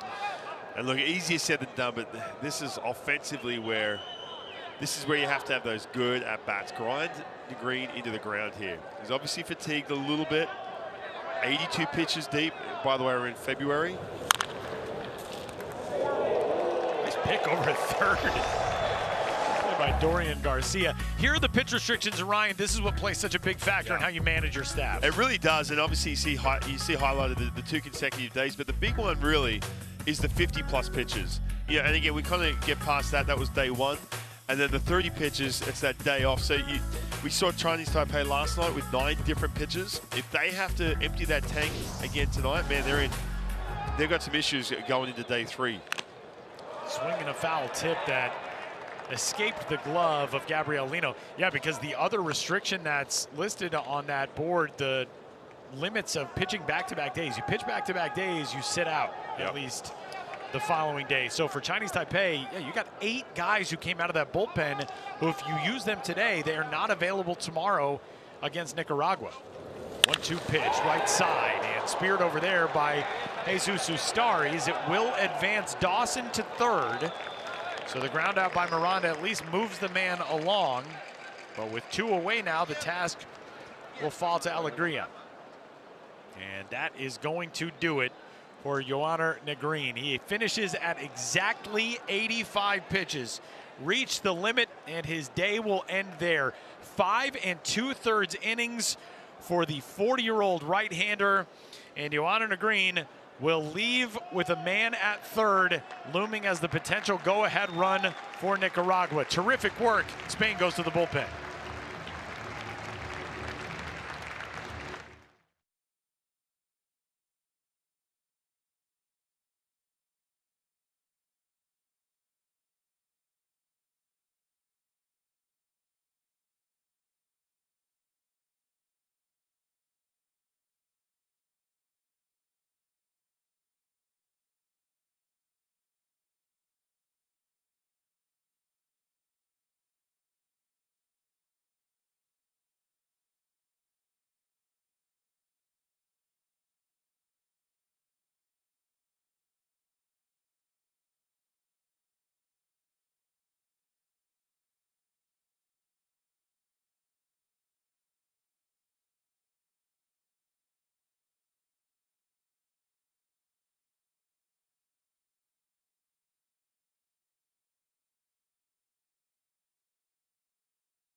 New arm into the game for Spain as we move along here in the bottom half of the 6th inning is Yuri Garcia, who takes over after an outstanding effort on the mound in the start through 5 2/3 innings from the veteran right-hander Yohanan Negrin. Former Pirates prospect Garcia set to go to work with a runner at third and 2 gone here in the 6th. And his first pitch to Benjamin Alegria is low and away for ball 1. Yeah, Negrin, we're just talking about in the break, 85 pitches, got through 5 2/3. And by the way, pitching with runner in scoring position, it's starting to trickle down to that, that last couple of hitters. You're starting to run out of gas. I'll tell you what, that second pitch to Miranda, that last at-bat was the difference. Swung at that fastball, in on the hands, and that gave Negrin a little bit of breathing room to finish strong at that big second out. 2-0 pitch, big cut and miss there by Alegria. 2-1. Yuri Garcia spent 2014 to 2019 in the Pirate system. He reached the AA Eastern League stop of Altoona. Actually reached it by 2017, spent parts of the next 2 seasons there as well, all of the next 2 seasons. Most recently playing in the Atlantic League in independent ball in the US and in the Nicaraguan League back home for Indios del Boer, actually the same team as today's starter for Nicaragua, as they pitch off of the outside part of the plate. Will put Alegria on. So unique in that you bring a guy into this game who is familiar with these hitters, not because he's seen them in minor league baseball or seen them internationally, but because he has seen them in their home league in Nicaragua, but he walks the first man in against him. Yeah, that gives the offense a little bit of a leg up too. They know exactly what they're going to face, especially first time to the lineup. Yeah, we saw that with both these pitchers, Negrin and with Kenwood Burton, just trying to get a feel that first time to the lineup, what are you going to face? Yeah, Rayo trying to hold up and unable to do so there. I think with Kenwood Burton, he kind of switched it up, that he went heavy on that changeup, second, third time to the lineup. Negrin, same thing. Rayo looking for his first hit of the qualifier. Gets under one. Should get back into the net behind the plate, and it does. Nice job playing it off of the netting by Gabrielino, but Arena Football League rules do not apply. So one-hand catch off the net doesn't apply. Man, I will say bare hand catch, my man. The net here, the fact that the net goes all the way up to the roof of this dome, boggles my mind. The process of finding that much netting in one continual piece seems very challenging. No balls, 2 strikes on Rayo, who will call for time here. Try to slow things down against Yuri Garcia. Garcia with Boer this past season, 8 starts, a 3.69 ERA. Trying to finish off Rayo here in the 6th with runners at the corners. The 0-2 is up. And breaking from first, man, Alegria noticed that nobody was at the bag and he swiped second. Oh man, and that could be pivotal because now you stay out of the situation where there's a force at second. Yeah, a little delayed steal right there, because if you get the throw to second base, you get caught up in a rundown. And that's where you know that your offense is dry, and you're just going to try and do anything you can just to sneak that lead run across. 2 balls and 2 strikes. The biggest pitching sequence of this game right here. Rayo, the Giants prospect, trying to deliver for his country. 2-2. 3-2. Good job laying off that breaking ball. A steady dose of hitters, middle of the plate. Yeah, you've worked it to 3-2. Yeah, you can sit on that fastball, something middle of the plate. Make sure it's a strike. See if he goes back to the sinker here after dipping to the slider one time, and instead he will issue his 2nd consecutive walk since entering this game. That's a really good at-bat for a couple reasons. Number one, you got the open base, right? So there is that opportunity for Yuri Garcia to throw that breaking ball. But more importantly, that's a fastball middle of the plate. Your eyes can and up, so your eyes can line up, and you end up chasing because you're trying to do too much, pressing just a little bit. It's a really good at bat. Now all of a sudden, Yuri Garcia is on the ropes. Garcia's next pitch will be his 12th. He walks Alegria after entering this game. Got Rayo to 0-2, loses him. And now nowhere to put the Brewers prospect Freddie Zamora, who had a sparkling play in the field to retire Wander Encarnacion leading off the 6th. And now trying to deliver here in the bottom half of the 6th inning. Talk about all the pitching restrictions, Tyler. We are facing a 3-batter minimum. So if your guy's out there and he's not throwing strikes. Ball 1 to Zamora. That's a good point, because that is in effect for this year's Classic, where it was not before. Yeah, if here's Zamora in the situation, I know he's a younger player with the Brewers. This is where you can eliminate pitches. He hasn't shown the ability to throw that slider out over the plate. So you can sit fastball, get something where you're comfortable with. If you want to get your hands extended, drive that ball into right center gap. Eliminate anything up and in on the fastball, get something out over the plate, and you can pretty much eliminate that slider as well. Big cut and miss from Zamora. The energy really picking up in this ballpark. It's 2-1. He just missed that too. You can see his body language after they kind of gave the head nod, like, oh yeah, I see it. Tense moments for the small Spanish contingent over on that third base side. 2 balls and a strike. At third base, Dawson. Second base, Alegria. First base, Rayo. 2-1. 2-2. That's that pitch. We're talking about staying away from the pitch, up and in. You're not gonna get to that pitch. Get something out over the plate. Don't chase. Vicente Campos throwing in the Spain bullpen. He's gonna get back upstairs here. Here comes the 2-2 to Zamora. In the air to center. Beltre and Angulo converging, and Beltre is the one to step in front and make the catch, and that will retire the side. Nicaragua loads the bases with 2 outs, and they leave them that way, and we head to the top of the 7th in a 1-1 game.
Top of the 7th inning, locked in a good one between Spain and Nicaragua on day number 2 of the World Baseball Classic 2025 qualifiers from here at the Taipei Dome in Taiwan. Alongside Ryan Rowland-Smith, my name is Tyler Mon. It will be 6, 7, and 8 for Spain as we move into the top half of the 7th. Another inning of work for J.C. Ramirez, the former major leaguer.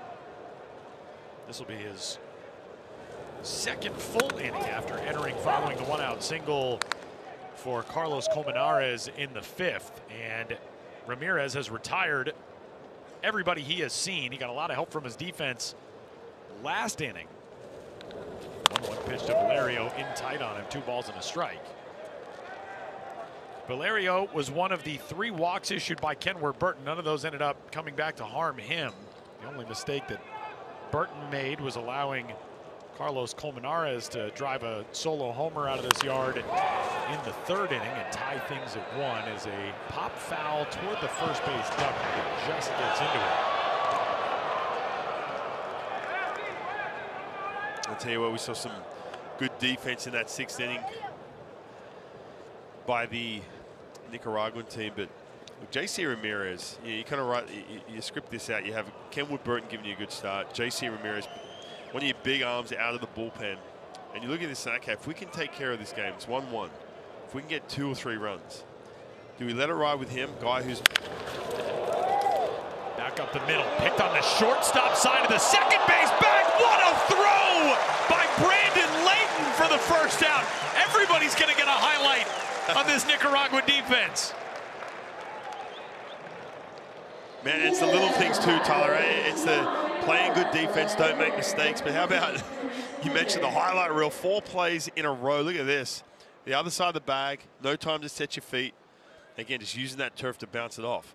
J.C. Ramirez is just giving out more points and fist pumps than he's ever had his entire 6-year career in the big leagues. Man, oh man, that is, I mean, we're going around the diamond now. It was the leadoff ground out to Freddie Zamora on the slide, then a ground out to Elian Rayo on a backhanded pick and long throw across the diamond. Jace Dawson makes a catch smashing into the center field wall at full speed, and now Brandon Layton picking a ball essentially in front of the shortstop position on the backhand and throwing across his body to get Edison Valerio. And Valerio moves pretty well. Not as though you're throwing out a slow-footed member of the bottom parts of the order. As a bouncer back to the mound, and now it's J.C. Ramirez's turn. 2 outs. Give yourself a fist pump. Wow. Look at this. Yeah, this is a play from the second baseman, Layton, by the way, went deep early in this game. Play number 4 of the highlight reel. Yeah, J.C. Ramirez making number 5. Miranda, you're next over there at first base. Be ready. I was going to say, you're starting to feel like a little left out if you're, Omar Mendoza in left or Juan Diego Montes in right. Miranda over at first. Just an unnecessary dive somewhere. Ball straight to you and you're diving for it. Make the easy ones look tough. A defensive showcase the last couple innings for Nicaragua as Gabriel Lino try to get something started with 2 outs for his team.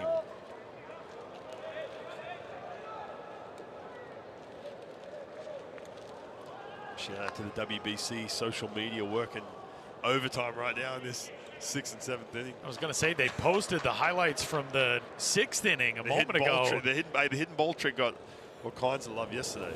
Gonna have to go back and recut a Nicaragua defensive super highlight.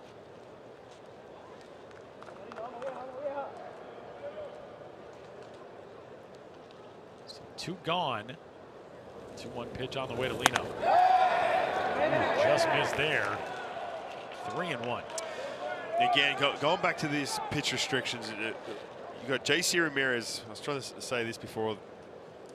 Next 2 highlights in this inning, but he's at 25 pitches right now. Situations 1-1. This is where the wheels start turning. What do? Do you push him past 30 pitches? Push him into that 50 territory? Because you have a chance to win this game, literally be in the driver's seat with going 2-0 to start off. Then you got Chinese Taipei tomorrow. He's going to keep him sub 30, keep him ready for Chinese Taipei, and he answers that question. That is the first man to reach against J.C. Ramirez, and it is the last man that J.C. Ramirez will see as Nicaragua will go to the bullpen. 2 outs, a man at first in the person of Gabriel Lino, but New Arm will be the first one in to square off with Carlos Colmenares, who is 2 for 2. Nicaragua headed to the bullpen in the top of the 7th in Taipei.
First lefty to take the mound today for Nicaragua is Leonardo Crawford out of Puerto Cabezas, and a member of the Gigantes de Rivas in the Nicaraguan League back home. He'll be tasked with trying to end the top half of the 7th inning, and his first pitch is a called strike to Carlos Colmenares.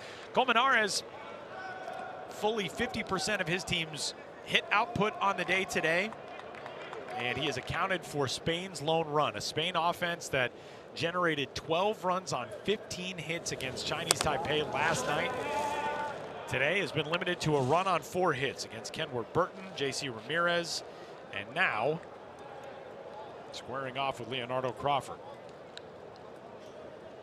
J.C. Ramirez, 2 1/3, allowed just the 1 base runner, Lino, on the walk.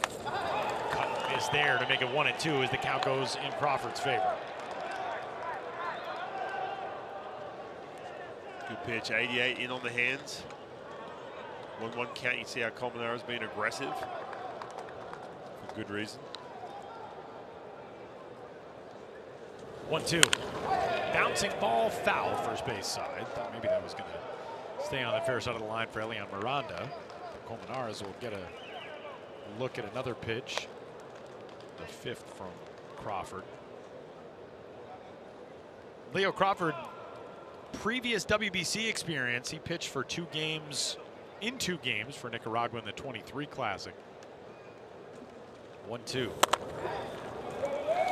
Former Dodgers prospect who reached AAA Oklahoma City back in 2018. Also spent some time in the Milwaukee Brewers organization. He was the player to be named later in a trade that sent Corey Knebel to the Dodgers. And here, blows one by. Carlos Colmenares is waving bat as Colmenares fooled for the final out of the 7th inning. Spain will leave a man aboard, and we'll go to the bottom of the 7th, locked in a deadlock at 1-1.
Getting to crunch time in game number 3 of the World Baseball Classic Qualifier here in Taipei. It is a 1-1 game as we have a pinch hitter into the batter's box to get things started for Nicaragua in the bottom of the 7th. Fredville Chavez will step in place of Ronald Rivera.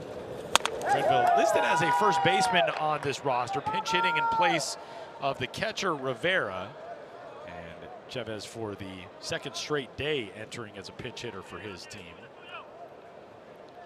Came on, grounded out back to the mound in the 8th inning yesterday, and takes a called strike 3 here for the first out of the 7th inning.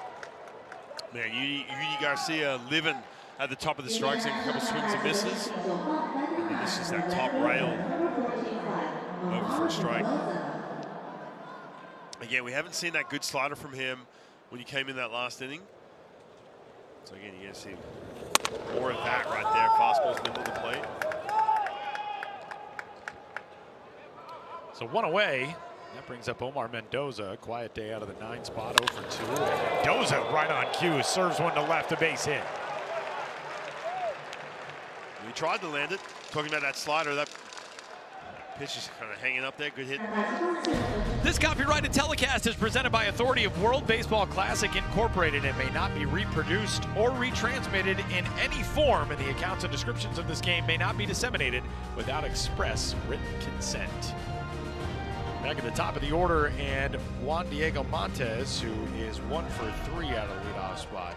I gotta say, Juan Diego Montes, as we have noted, just an incredible mustache, but his baseball reference page has his former headshot from when he was in the Baltimore Orioles organization, and there is no stash on that headshot, and it almost kind of weirds you out. If we get a glimpse, you can kind of see it from that center field camera shot on his elbow guard up above his number 99. He actually has the silhouette of his mustache. He's created a good persona with that stash as he takes the 0-1. How much time does that take? Yeah, in the morning you wake up. It's a good question, because it's very well coiffed, as you would say. Is that the term? I think that's more of a term for hair, but being somebody with terrible hair, I don't get to use it. Montes down the left field line, but yanks that foul. Tell you what, though, if you have a stash like that, you better rake, right? And if you go on the elbow guard, you better come up big. Like a bases clearing double or something like that. Rock with that stash.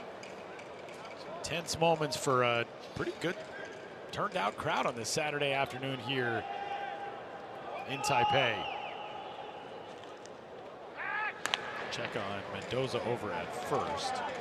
Omar Mendoza getting the nod today, actually replaced over there by a pinch runner. That's Christian Sandoval over at first.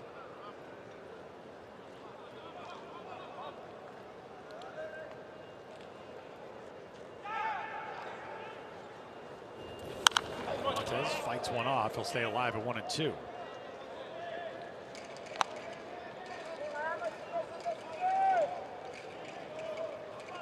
You didn't have a custom elbow guard with a hyphen on it?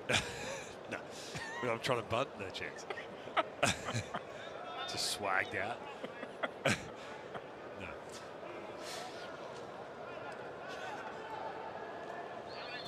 1-2 pitch, and a little cricket swing.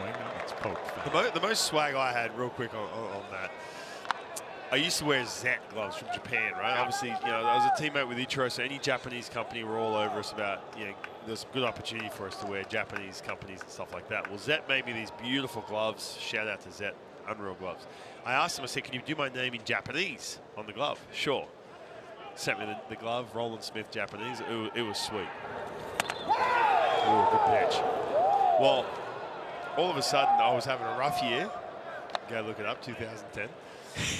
A couple months into the season, I get these fresh gloves with Roland Smith in English sent to me. I'm like, what's this? And I email Hank Matsui from Zet, the rep. I said, what's this all about? He goes, your gloves are cursed. If they're in Japanese, you must go back to English Roland Smith. You got to get rid of these gloves. 2-2.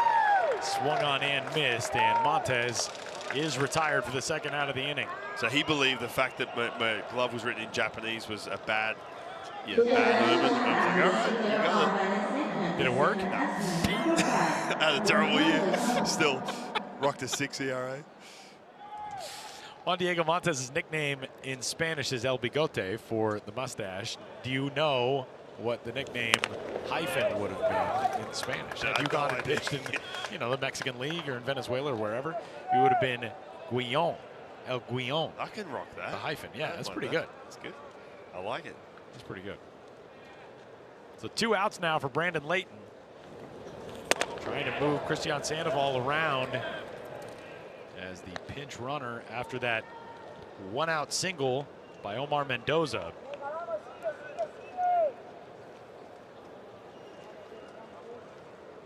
Yuri Garcia Entering last inning, walked the first 2 men he faced to load the bases. Got out of the jam. Gave up the 1-out hit here. Puts the count at 2-1 on Layton with 2 gone. This is the type of game that, I mean, this is a baseball will do weird things to you type of game. Spain last night, 12 runs on 15 hits in front of this sold-out crowd, 35,000 plus in the house. Broken bat flare to right, that's down for a base hit. Rounding second, flying to third. Christian Sandoval is in there standing up, and it's first and third with 2 outs. Man, Sandoval off on contact. That ball was not even in the glove of Andres Angulo, and he was already around second. Yeah, I was a little surprised. You know, Sandoval pinch hit, you thought for sure there's going to be a stolen base attempt at some point. And if he was able to do that successfully, all of a sudden Nicaragua's up 2-1. You don't want to burn Ronald Rivera, who was a catcher he pinched hit for, and then just sitting around at first base with 2 outs. Start to see that speed just a little bit. But I was a little shocked that Sandoval didn't try and take off in the at-bat before. And again, it would have paid dividends being 2-1 Nicaragua right now. So a huge opportunity here for a guy who's got his first hit of the World Baseball Classic in his last trip to the plate, has a defensive highlight for the rest of his life today. And the first pitch, Dawson to first, what a stab by Jesus Ustaris as Chase Dawson is robbed of a go-ahead extra base hit down the line, and we are headed to the 8th. The defense is dazzling on a Saturday afternoon in Taipei. 1-1 game through 7.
Top of the lineup for Spain as we move into the top half of the 8th inning. Andres Angulo, the former San Francisco Giants and Baltimore Orioles prospect, will lead things off. The right fielder, he'll be followed by the former big leaguer Angel Beltre.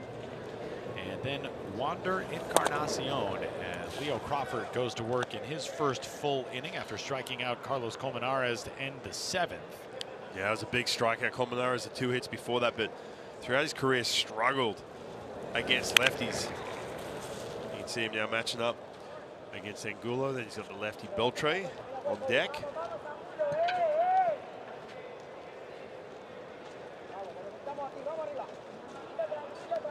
Angulo 0 for 3 with a strikeout today. And man, it is just a lineup that has looked stymied all day.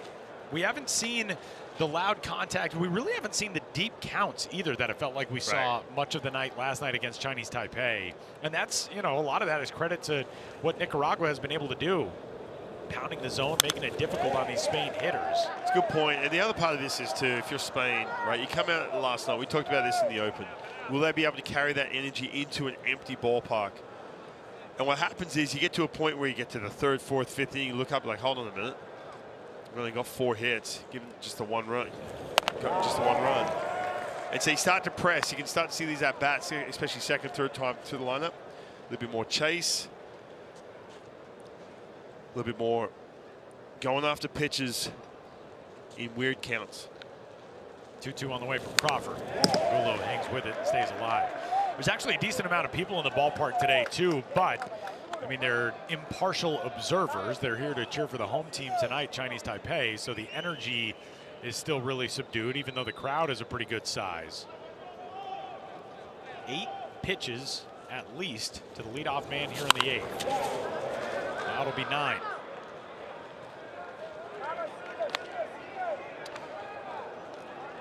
It's a situation, if you're Crawford, you cannot get lured into a place where you just kind of leave something out over the plate, because this at-bat's starting to drag on. Just keep making your pitches. 2-2. 3-2. What an at-bat by Andres Angulo, who will see 10 pitches at least against Crawford here to start the 8th. Heavy on the changeups. We'll see what he goes to on 3-2. On the way.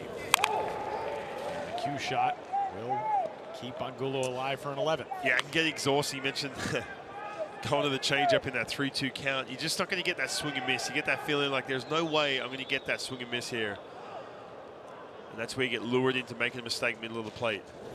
Quick pitch to him, and a liner to left field as Angulo was not fooled, and he's got his first hit of the day, a leadoff single in the 8th.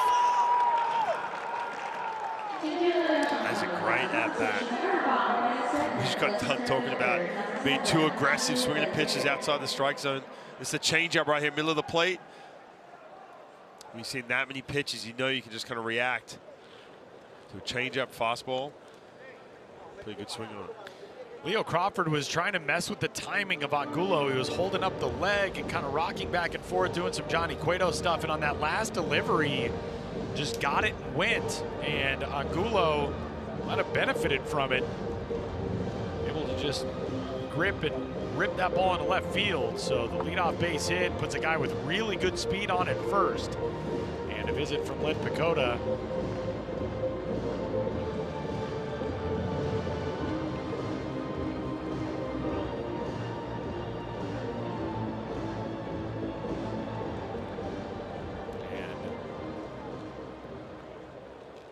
Nelson Prada now out from the third base dugout to discuss something with Ben Phillips.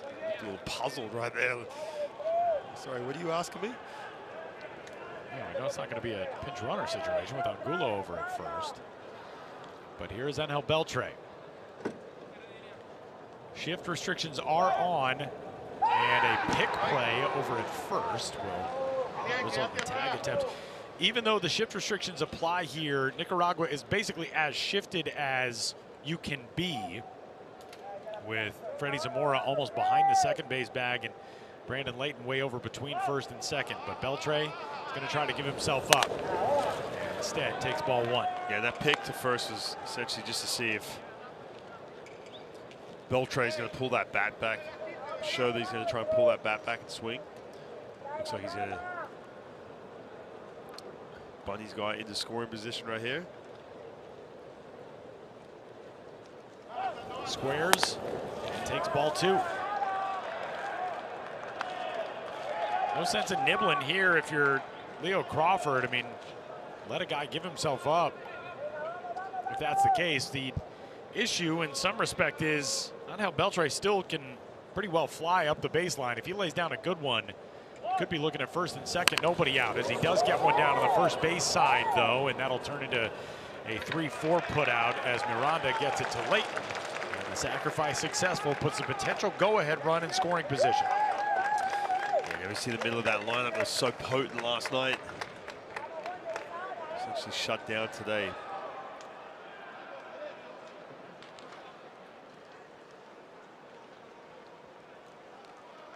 Sandor Guido will head to the pitcher's mound. He'll go get the ball from Leo Crawford, and that will do it for the Nicaragua lefty. here in the top of the 8th. Leadoff single for Spain. Sacrifice bunt has a man in scoring position. And Nicaragua's headed to the bullpen.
Angel Obando takes over on the pitcher's mound and inherits a dicey situation against a dangerous bat as we move along in the top of the 8th. Potential go-ahead run in scoring position for a Spain offense that has been held pretty quiet today. And the guy who did a ton of damage yesterday, Wander Encarnacion, 1 for 2, robbed of a hit on a sliding play by Nicaragua shortstop Freddy Zamora on his last trip to the plate. Now looking to deliver the go-ahead run here in the top half of the 8th, and trying to do so against Angel Obando as the 1-1 pitch is up and in on him. It is 2 balls and 1 strike. Obando, a former Phillies prospect, not a former Phillies prospect, a current Phillies prospect. 2-1 in tight on Encarnacion, 3-1. He has been a Nicaraguan Winter League stalwart in recent seasons. He's put up a 2.88 ERA over 40 2/3 in his last couple of seasons. He's a former Yankees prospect. Nixon comes home and puts the 3-1 inside, and Encarnacion walks to make it 1st and 2nd with 1 out. It brings the possibility of a double play into focus. We've got another visit here from Len Pacoda. Yeah, they're making sure everyone's communicating on the same page. Plenty of mound visits, but Obando, pretty much the biggest swing and miss option they have in the bullpen. 95 to 97 on that fastball with movement. Mention the fact he just signed with the Phillies and the Nicaraguan League. Yeah, tough spot right here, middle of that Spain order that was so potent last night. Not a whole lot happening today, though.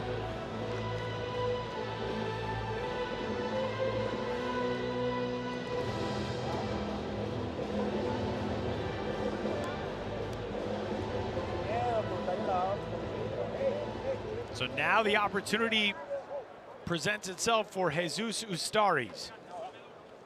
0 for 3 with a couple of strikeouts. The cleanup man today takes the first pitch for ball 1.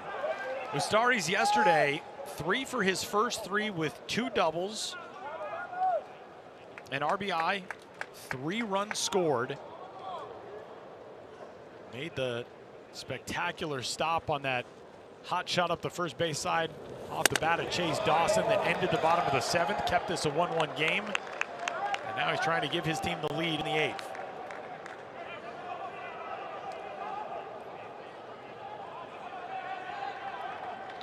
Two and 0.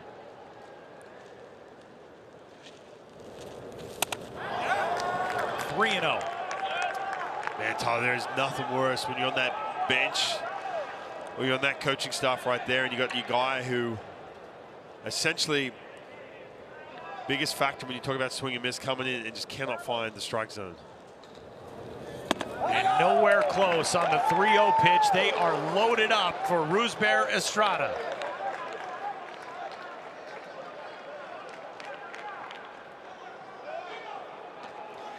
Nicaragua's pitching staff has played with a little bit of fire today. That is the 6th walk of the day issued by this team. None of the previous ones have scored, but there are 2 out there on the base paths now as Estrada aims to cash in.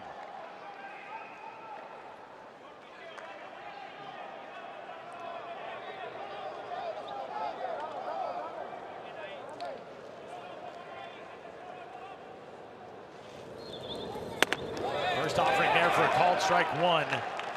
Gutsy pitch. Yeah. Again, everyone says, well, he's not throwing the fastball for a strike, throw a breakable. It's not that simple. You can't find the zone. You're in your head. The game's speeding up. Then you just land a breaking ball. Good pitch. 0-1. Evens it up.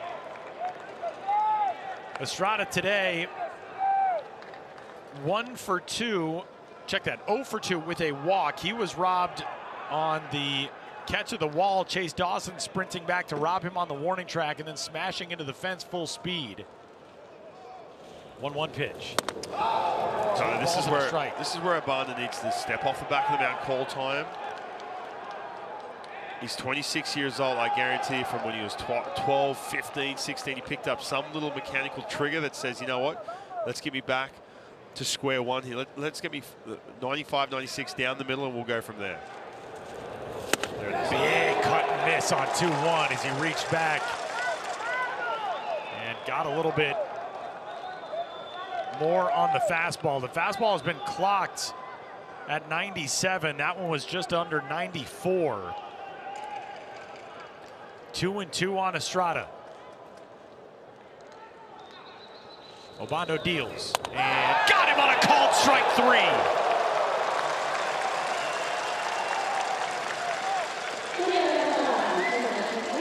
This is a hanging slider now. We saw the slider the first pitch of the at-bat, so he's got a little bit of comfort in regards to throwing strikes with that pitch. Not a great slider whatsoever. But if you're a strider and that's it, you've got to be swinging. You have to be aggressive. You see something middle of the plate, especially a hanging slider like that. And a bouncing ball over to third will end the inning as Angel Obando walks the high wire and makes it to the other side safely. Spain strands them loaded in the 8th. Going to the bottom of the 8th. We're all tied up at 1.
Man, we are locked in a good one between Spain and Nicaragua as we head to the bottom of the 8th inning in a 1-1 ball game at the Taipei Dome. Tyler Mon, Ryan Rowland-Smith. It will be the middle third of the order for Nicaragua with Elian Miranda, who came into this game as a pinch hitter in the bottom of the 6th inning, leading things off against Yudi Garcia, and he takes the first pitch for strike one. But Ryan, the story right now, the work of Angel Obando, who kind of pitched himself into a jam with back-to-back walks against the first two men he saw, and then gets a bases-loaded strikeout of Rusber Estrada to strand the bases loaded in the top of the 8th. Yeah, that was unbelievable. I think the biggest difference, it's amazing how sometimes it can come down to one pitch, but the biggest difference in that turnaround to get back in the strike zone was just landing that slider, that first pitch, loaded bases, middle of the order, land a slider for a strike, and then you can just kind of reset.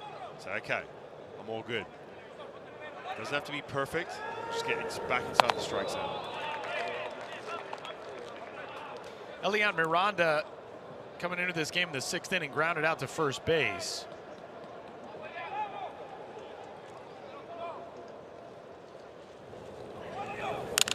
That was a 1-2 away. Miranda yesterday 0 for 4 in the start.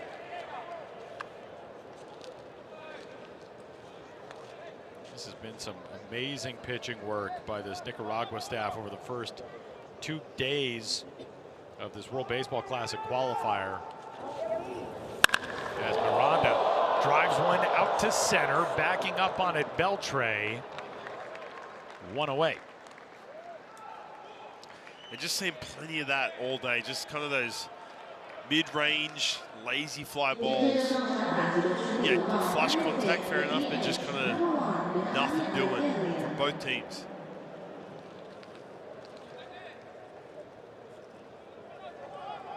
So the leadoff man gone. That'll bring up Benjamin Alegria.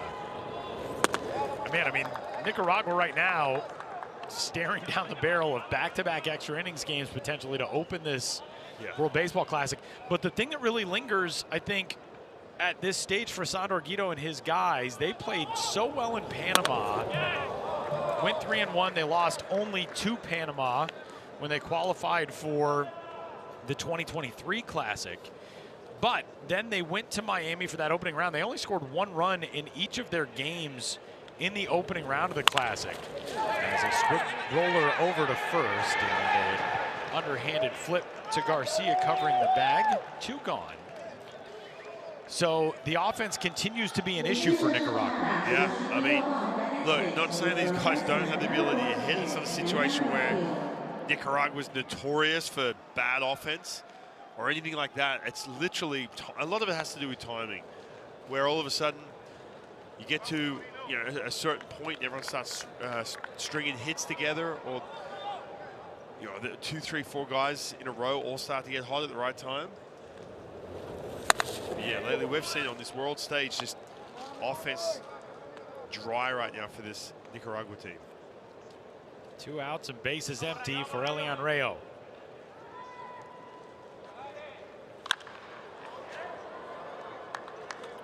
Rayo, a little bit of pop in his professional career, which is a short one so far in the San Francisco Giants organization, but 20 home runs in his first few minor league seasons. Played 38 games as a short season Dominican Summer League player back in his debut year of 2021. Here he's going to take a seat as he's frozen on a called strike 3 to end things in the 8th. We will go to the 9th in a tie game, 1-1 our score. Spain and Nicaragua dueling at the Taipei Dome.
这个半局首先上场打击的是第7号艾利丹，left-hander number 29 Frank Hernandez. Well, if you are in the mood to watch teams crushing the baseball all over the yard and putting up a bunch of runs, might not be the game for you. But if you enjoy a pitcher's duel in a tense atmosphere in a postseason baseball type of scenario, we got a good one for you here today as we head to the top of the 9th inning in a 1-1 game. South Africa and Nicaragua played to this score yesterday through 9 innings. Nicaragua walking off with a 2-1 win in 10. Today, it's Spain and Nicaragua. 1-1 headed to the 9th as Angel Abando goes to work against 6, 7, and 8 for Spain. Edison Valerio, check that, 7, 8, and 9. Edison Valerio, the last out of the 8th inning, preceding the spot in the order of Chris Quitzer, which has been vacated as a pinch hitter on in his place, and that's Frank Hernandez. Cut and miss there. I think too, Tyler, if you're in Nicaragua right now, as we're here in the 9th inning, man, you look at this game going, all right, this is going to sting if we get back on that bus back to the hotel and lose this one, because you got no offense going the last 2 days. You're in a situation where you got Spain, who knocked off the favorite last night, at a 1-1 game right now. Not to mention the fact, you know, tomorrow you got Chinese Taipei. So this is a game, and we could see it too, with J.C. Ramirez coming in, biggest arm out of the bullpen, Obando coming in. This is a game Guido's like, okay, I'm gonna use my best pieces right here and make sure this is a W for us. Into center field, the leadoff single, and the pinch hitter Frank Hernandez puts himself aboard. Second straight inning with a leadoff knock for Spain. Yeah, just getting out in front on that slider just enough. Or parachuted into shallow center field.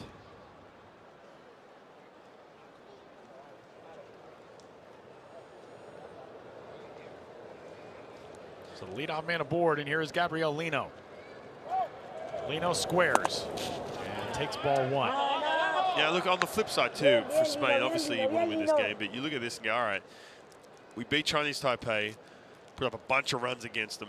We've got South Africa tomorrow, and again, nothing against South Africa, but on paper we know it's going to be the easiest matchup, essentially, when you're walking into this tournament. 2-0.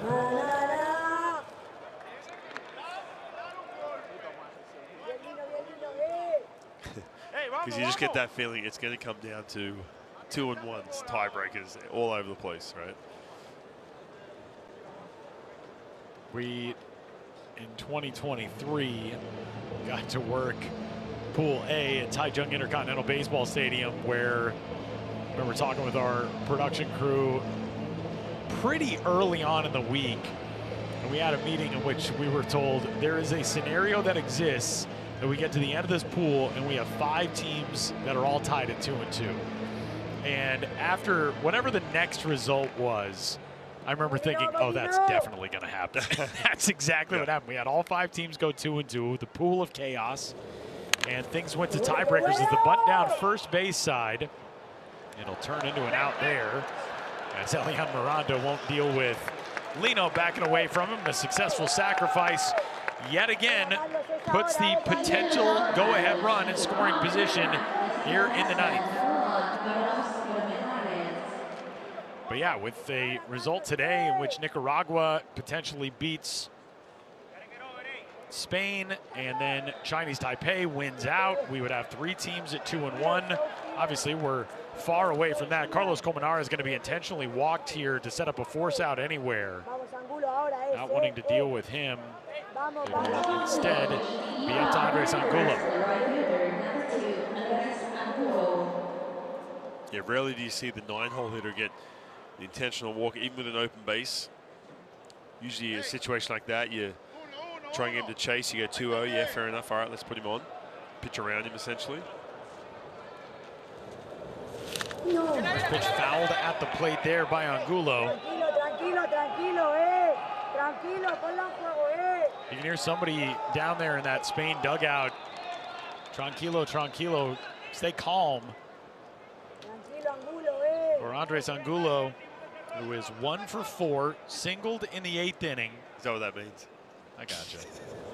My very middling Spanish skills. Ball and a strike. Angel Obando, last inning, came in, walked the first 2 men he faced, and got a strikeout and a ground out to strand the bases loaded. 2 balls and a strike. Single sacrifice, intentional walk here in the 9th, and he is yet again dancing on a high wire.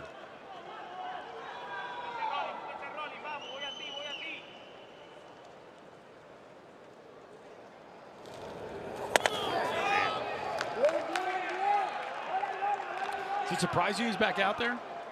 No, not really. I feel like, look, and again, this is nothing against Nicaragua's depth, but you could tell that, you know, Nicaragua's using J.C. Ramirez, Obando, 95, the biggest pieces in that bullpen to try and take care of this game for all the reasons I talked about 5 minutes ago. Oh, man, that was a good-looking pitch and just missed for ball 4, and they are loaded up now here in the 9th. Yeah, the thing is, too, with Obando, he keeps missing in the same spot.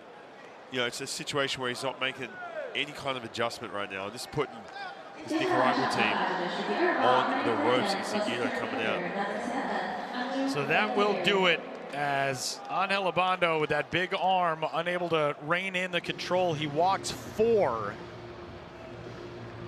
And he will head out of this game as Sandor Guido is hoping he can get somebody to get the last 2 outs of the 9th inning. Bases loaded as Nicaragua goes to the pen again in the 9th.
Well, we are potentially headed to extra innings for the 2nd consecutive day here in Taipei with Nicaragua on the field. Yesterday, 2-1 winners in walk-off fashion over South Africa.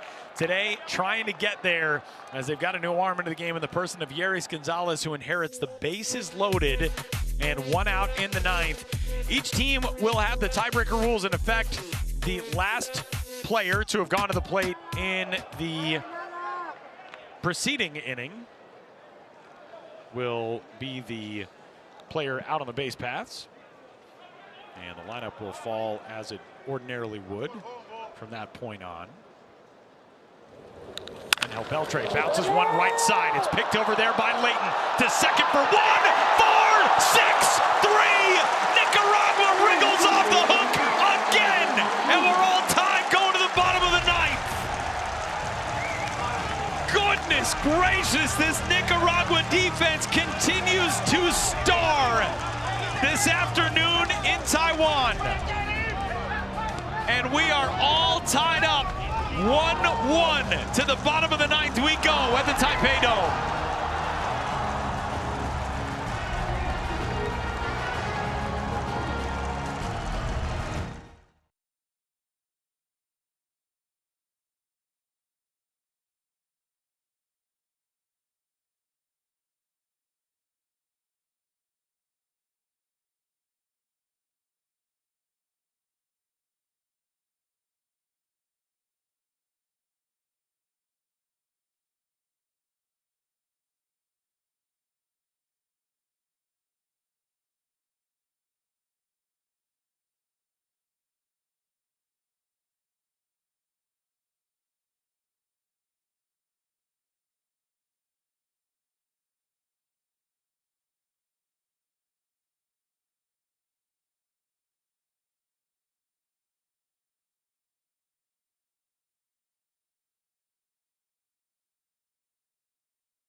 Man, if you are cheering for Nicaragua, you got reasons to be fired up as we go to the bottom of the ninth. The veteran right-hander Reiner Cruz will take over on the pitcher's mound for Spain, but Nicaragua's defense has been as masterful as a unit in the field can get. And as we go to the bottom of 9, Freddie Zamora will lead things off for Nicaragua. It'll be 7, 8, and 9 to step into the batter's box against the former big leaguer Cruz. Parts of 3 major league seasons with the Astros and the Blue Jays.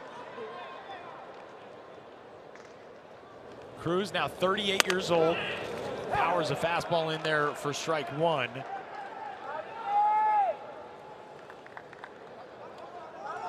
That defense, man, we're talking 2+ innings worth of plays that have really been the difference. You just don't want to squander this game. It's a 1-1, you know, 1-1 game right now. You can do whatever it takes to walk away from this one with a W.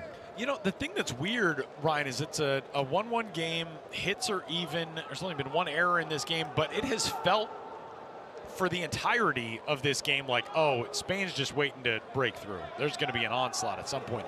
Nicaragua just has not strung together hits as Zamora gets out of the way of that one. They haven't gotten a whole lot of base runners, whereas you look up and down the Spain lineup card, and we may check and see if this hit Freddie Zamora. We had time called by first base umpire Evan Johnson, who pointed over to that Nicaragua dugout. Ooh, that's close. I don't think it got him.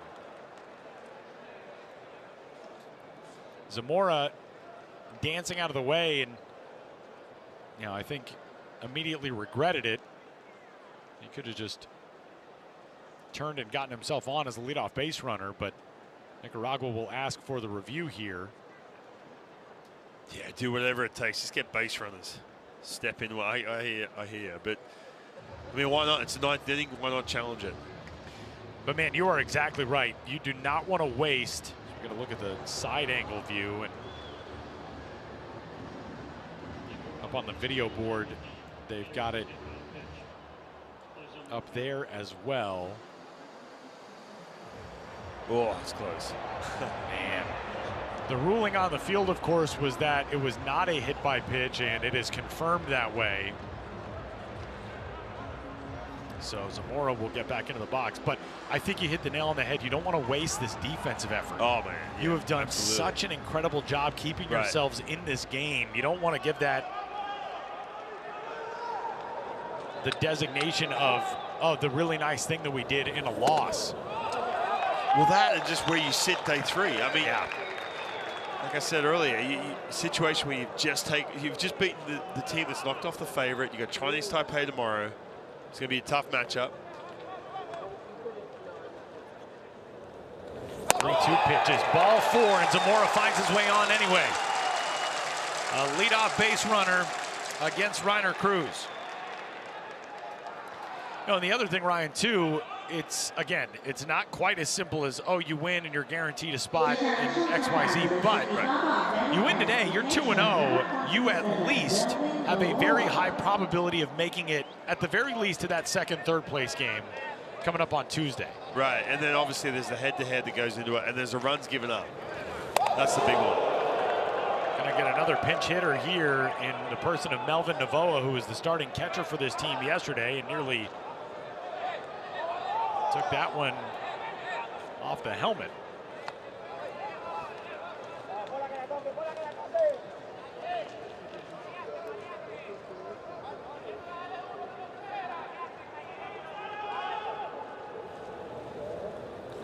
Bunt down, first base side. Pretty good one by Novoa, and he's got Zamora the potential walk-off run into scoring position. Good bunt.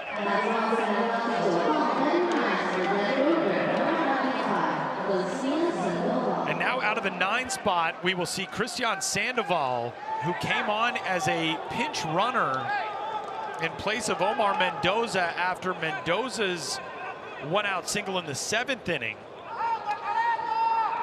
Yeah, he started glance down to third base too. Plenty of speed.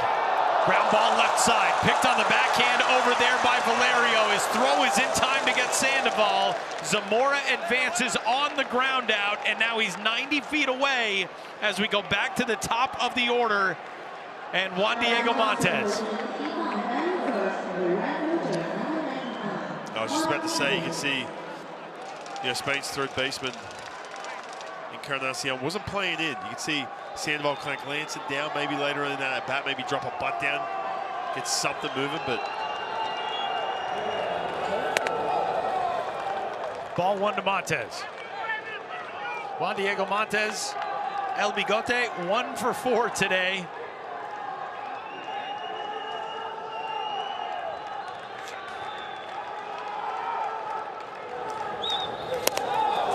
Good block there by Gabriel Lino as that came in behind Montes. And you got to take a pitch, at least take 1 strike, just because, Reiner Cruz hasn't really shown the ability to command the ball at least 2-3 times in that bat. Get yourself in a good count. 2-1. Man, this crowd, this is a Chinese Taipei faithful crowd. They are here early just because they want to get their seats staked out for the night game, but they are into it now.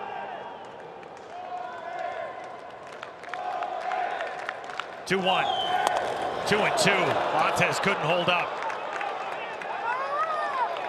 And we are potentially 1 pitch away from a second consecutive walk-off win for Nicaragua, or 1 pitch away from a second consecutive extra innings game for Nicaragua. Sandor Guido and his guys fighting to the last pitch of the 9th. 2-2. We'll do it again.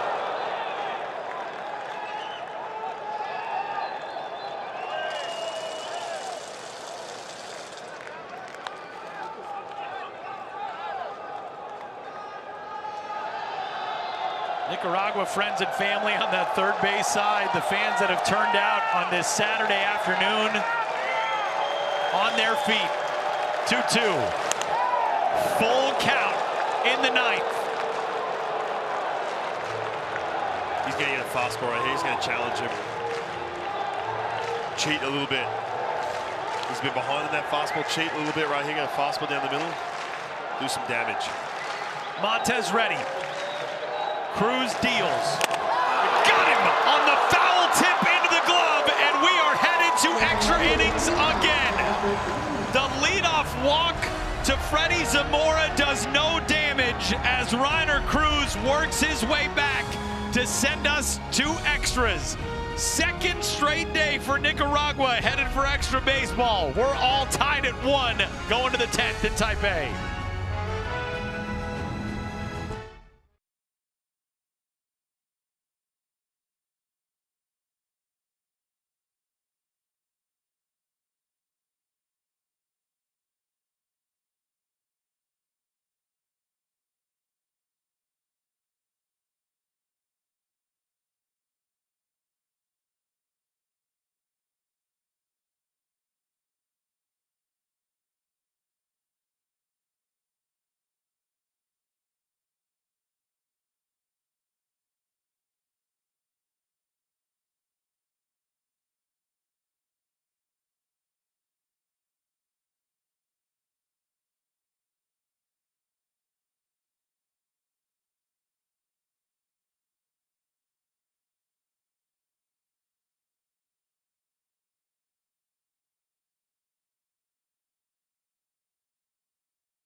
Into the top of the 10th we go. NL Beltre will head to second base as the tiebreaker runner with the extra innings rules at play. And the leadoff man, Wander Encarnacion, will step into the box. Encarnacion has been aboard 3 times today.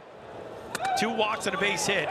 And he takes a strike here as he works against Yeris Gonzalez. Yesterday, fantastic night at the plate for Encarnacion. 3 for his first 4, then grounded into a double play, came up after a cramp and exited that game. But back in the lineup today. He's at 1-2 count here. And letting him swing too, not button, with that runner on second. Playing for the 2 runs essentially. Top of the inning. We saw Nicaragua was the top part of the inning yesterday. Excuse me. Bottom part of the inning. Had the same situation here. That's a big strikeout. Out number 1, Encarnacion gone. The first strikeout of his World Baseball Classic. And that's a pitch, yeah, he usually handles too. You can see him sort of nodding his head. He's missing pitches down the middle. Yeah, that is huge. Get that first out.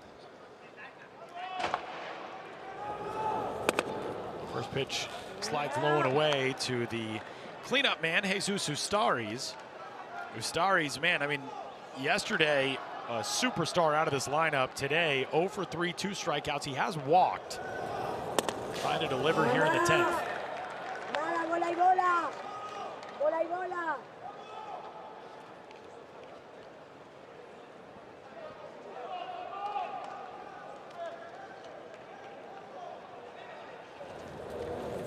Yeah, you can just see steady dose of breaking balls. That open bag down there at first base.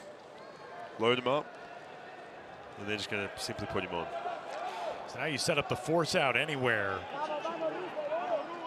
As Ustaris will take his second walk of the day.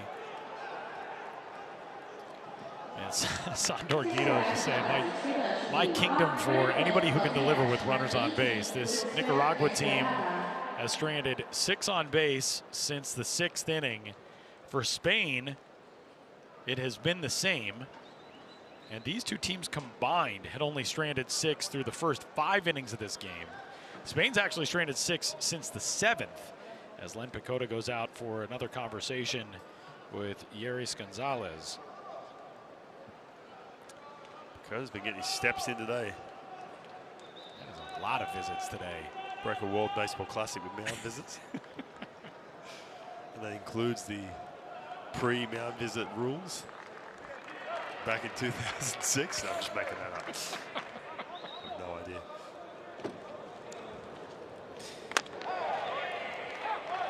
He gets into the count there on Rusber Estrada with a first pitch strike.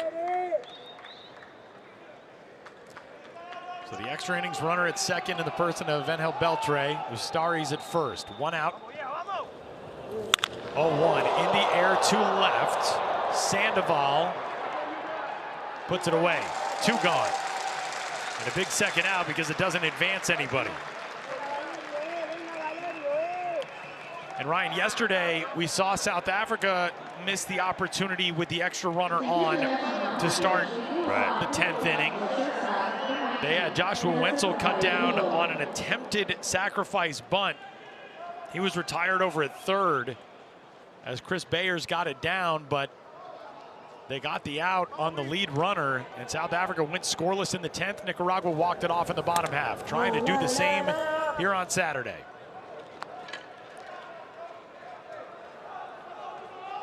A ball and no strikes on Edison Valerio. Valerio 0 for 3 with a walk. Good pitch there to even it up at 1-1. Well,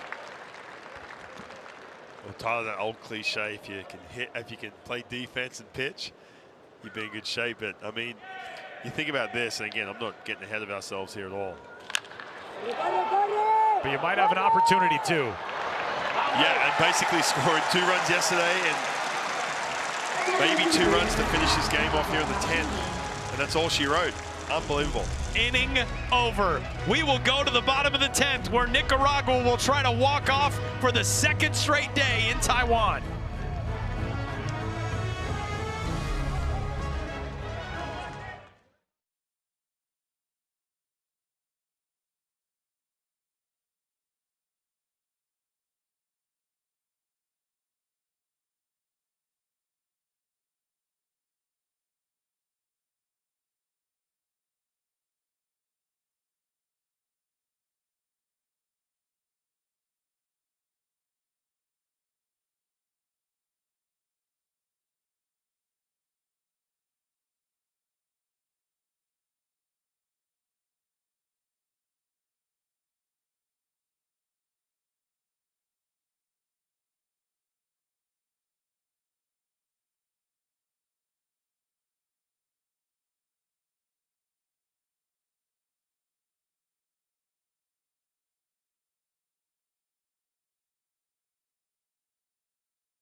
比赛的当时决赛案首先要上场打击的是16号 and the second batsman, number 5. Yesterday afternoon, Nicaragua kept South Africa off the board in the top of the 10th inning and then pretty swiftly ended things in the bottom of the 10th as they walked off for a World Baseball Classic Qualifier opener win, 2-1 in 10 innings. Today, they will get a chance to do the same as Juan Diego Montes heads out to second base as the extra innings runner, and the first pitch off the bottom of the 10th is popped into an out by Brandon Layton, one gone. Wow.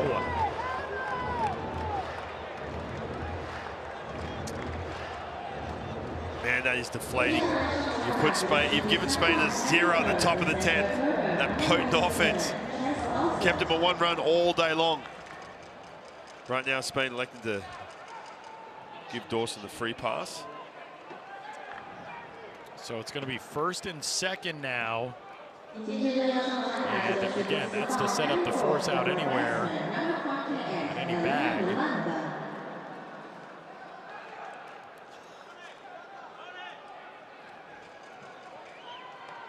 it brings up Elian Miranda.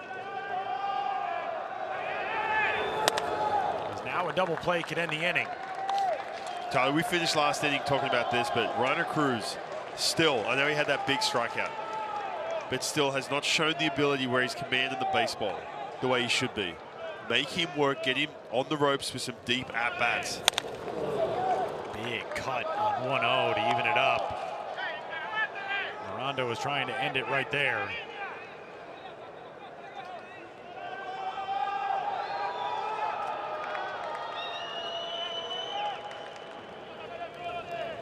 Cruz sets and deals. Miranda behind in the count now, 1-2. Look, there's nothing better when you're scuffling to get that good feel out there on the mound. No, I get it, man. Guys go back in the dugout and they kind of press that reset button. But when guys start chasing, when you're not showing the ability to establish a strike zone, you just basically tip your cap and say, thank you. Get me off the hook. He's in a good count right now, 1-2. So you get fastball up here in the zone.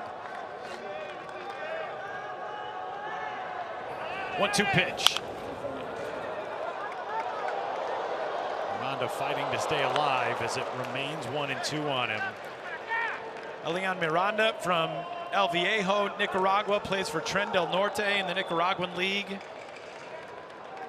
A team that came up just short in the League Championship Series back at home. He's trying to deliver in the World Baseball Classic. On an international stage, after his team lost in Game 7 of the LBPN Championship Series back on January 16th, just over a month later, aiming to lift his team to a walk-off win. 1-2, 2-2. There you go.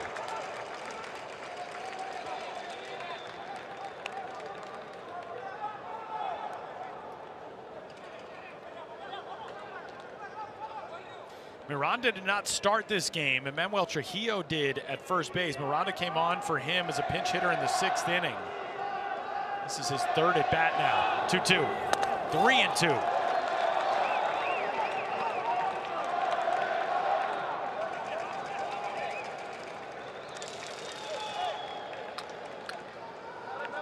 Benjamin Alegria waiting on deck.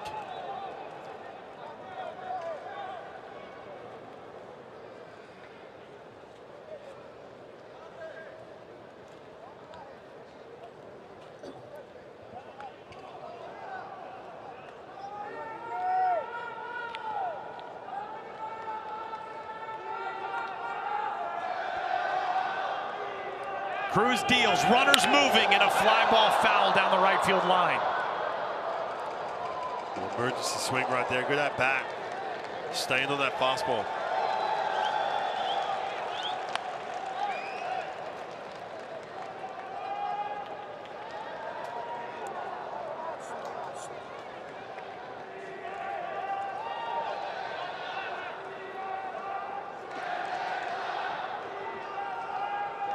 Tense moments for the small but hardy Nicaraguan and Spanish contingents on the first and third base sides here in Taipei. Cruz ready, and another full count pitch with the runners on the move again, and ball 4 loads them up for Alegria. Just a really good at-bat, maybe the difference maker in this inning. Talked about Reiner Cruz not showing the ability to command the baseball consistently. Got in a good count, 1-2. And the Miranda in that situation was able to be patient and fight off some really tough pitches inside the strike zone. JC Ramirez and his guys in the dugout trying to get these Taiwanese fans behind him.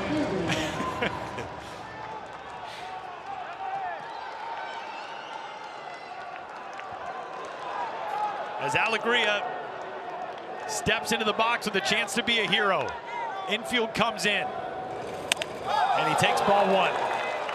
And yeah, I mean, I think right now you have to make Reiner Cruz prove that he's not just going to walk in the winning run.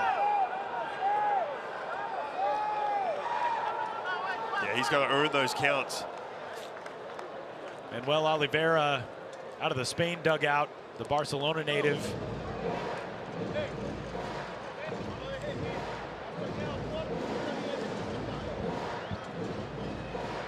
Going to try to get Cruz locked in.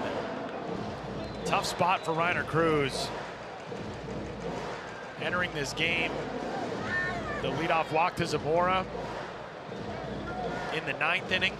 Sacrifice bunt that followed. Zamora was left on 2 batters later after a ground out and strikeout. But here in extras, Nicaragua putting the pressure on.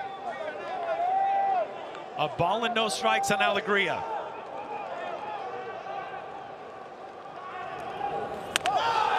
Evened up at 1-1. 27-year-old shortstop out of Managua, a league champion back home with the Leones de Leon.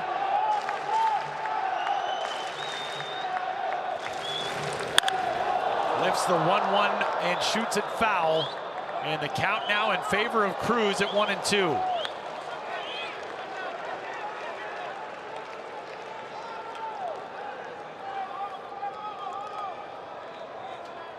Yeah, if Reiner Cruz backed himself a little bit and went slider right here, you would get a huge swing and miss. Here comes the 1-2. Evens it up.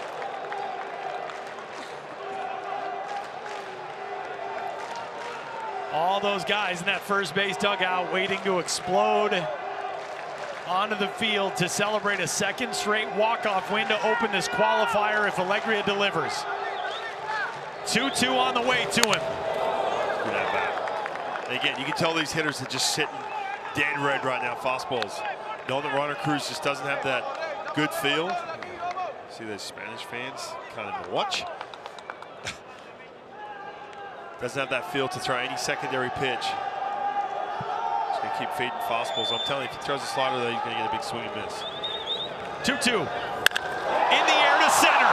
Crushed. Beltre back. Ball game.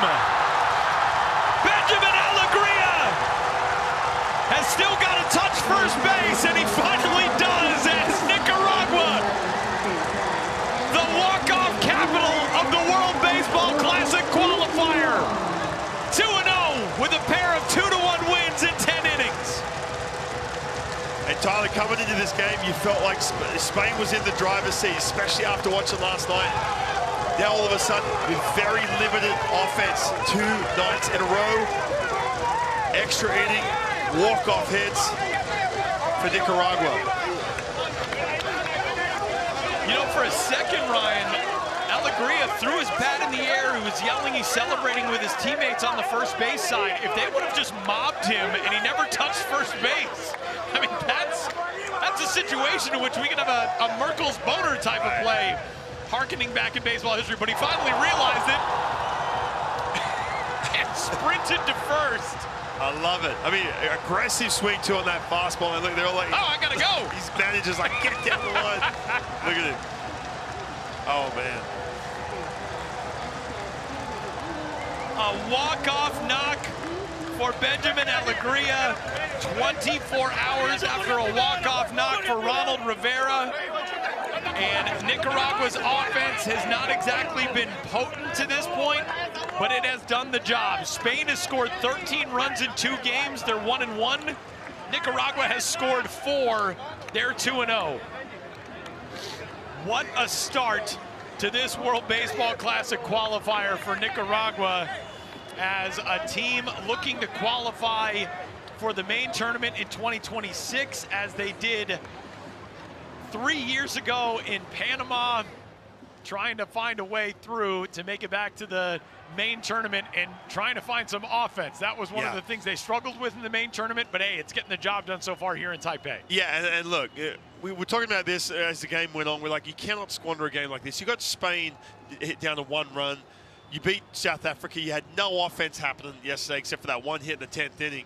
And you're looking at this guy, man, you cannot get back on the bus with the opportunity you had, and they made the most of it. The biggest differences were, number one, the defense. With the defense, just 0 mistakes, no mistakes on the base paths either. It's very easy when you are when you're struggling offensively to try and push it a little bit, try and get that extra bag, try and steal a bag.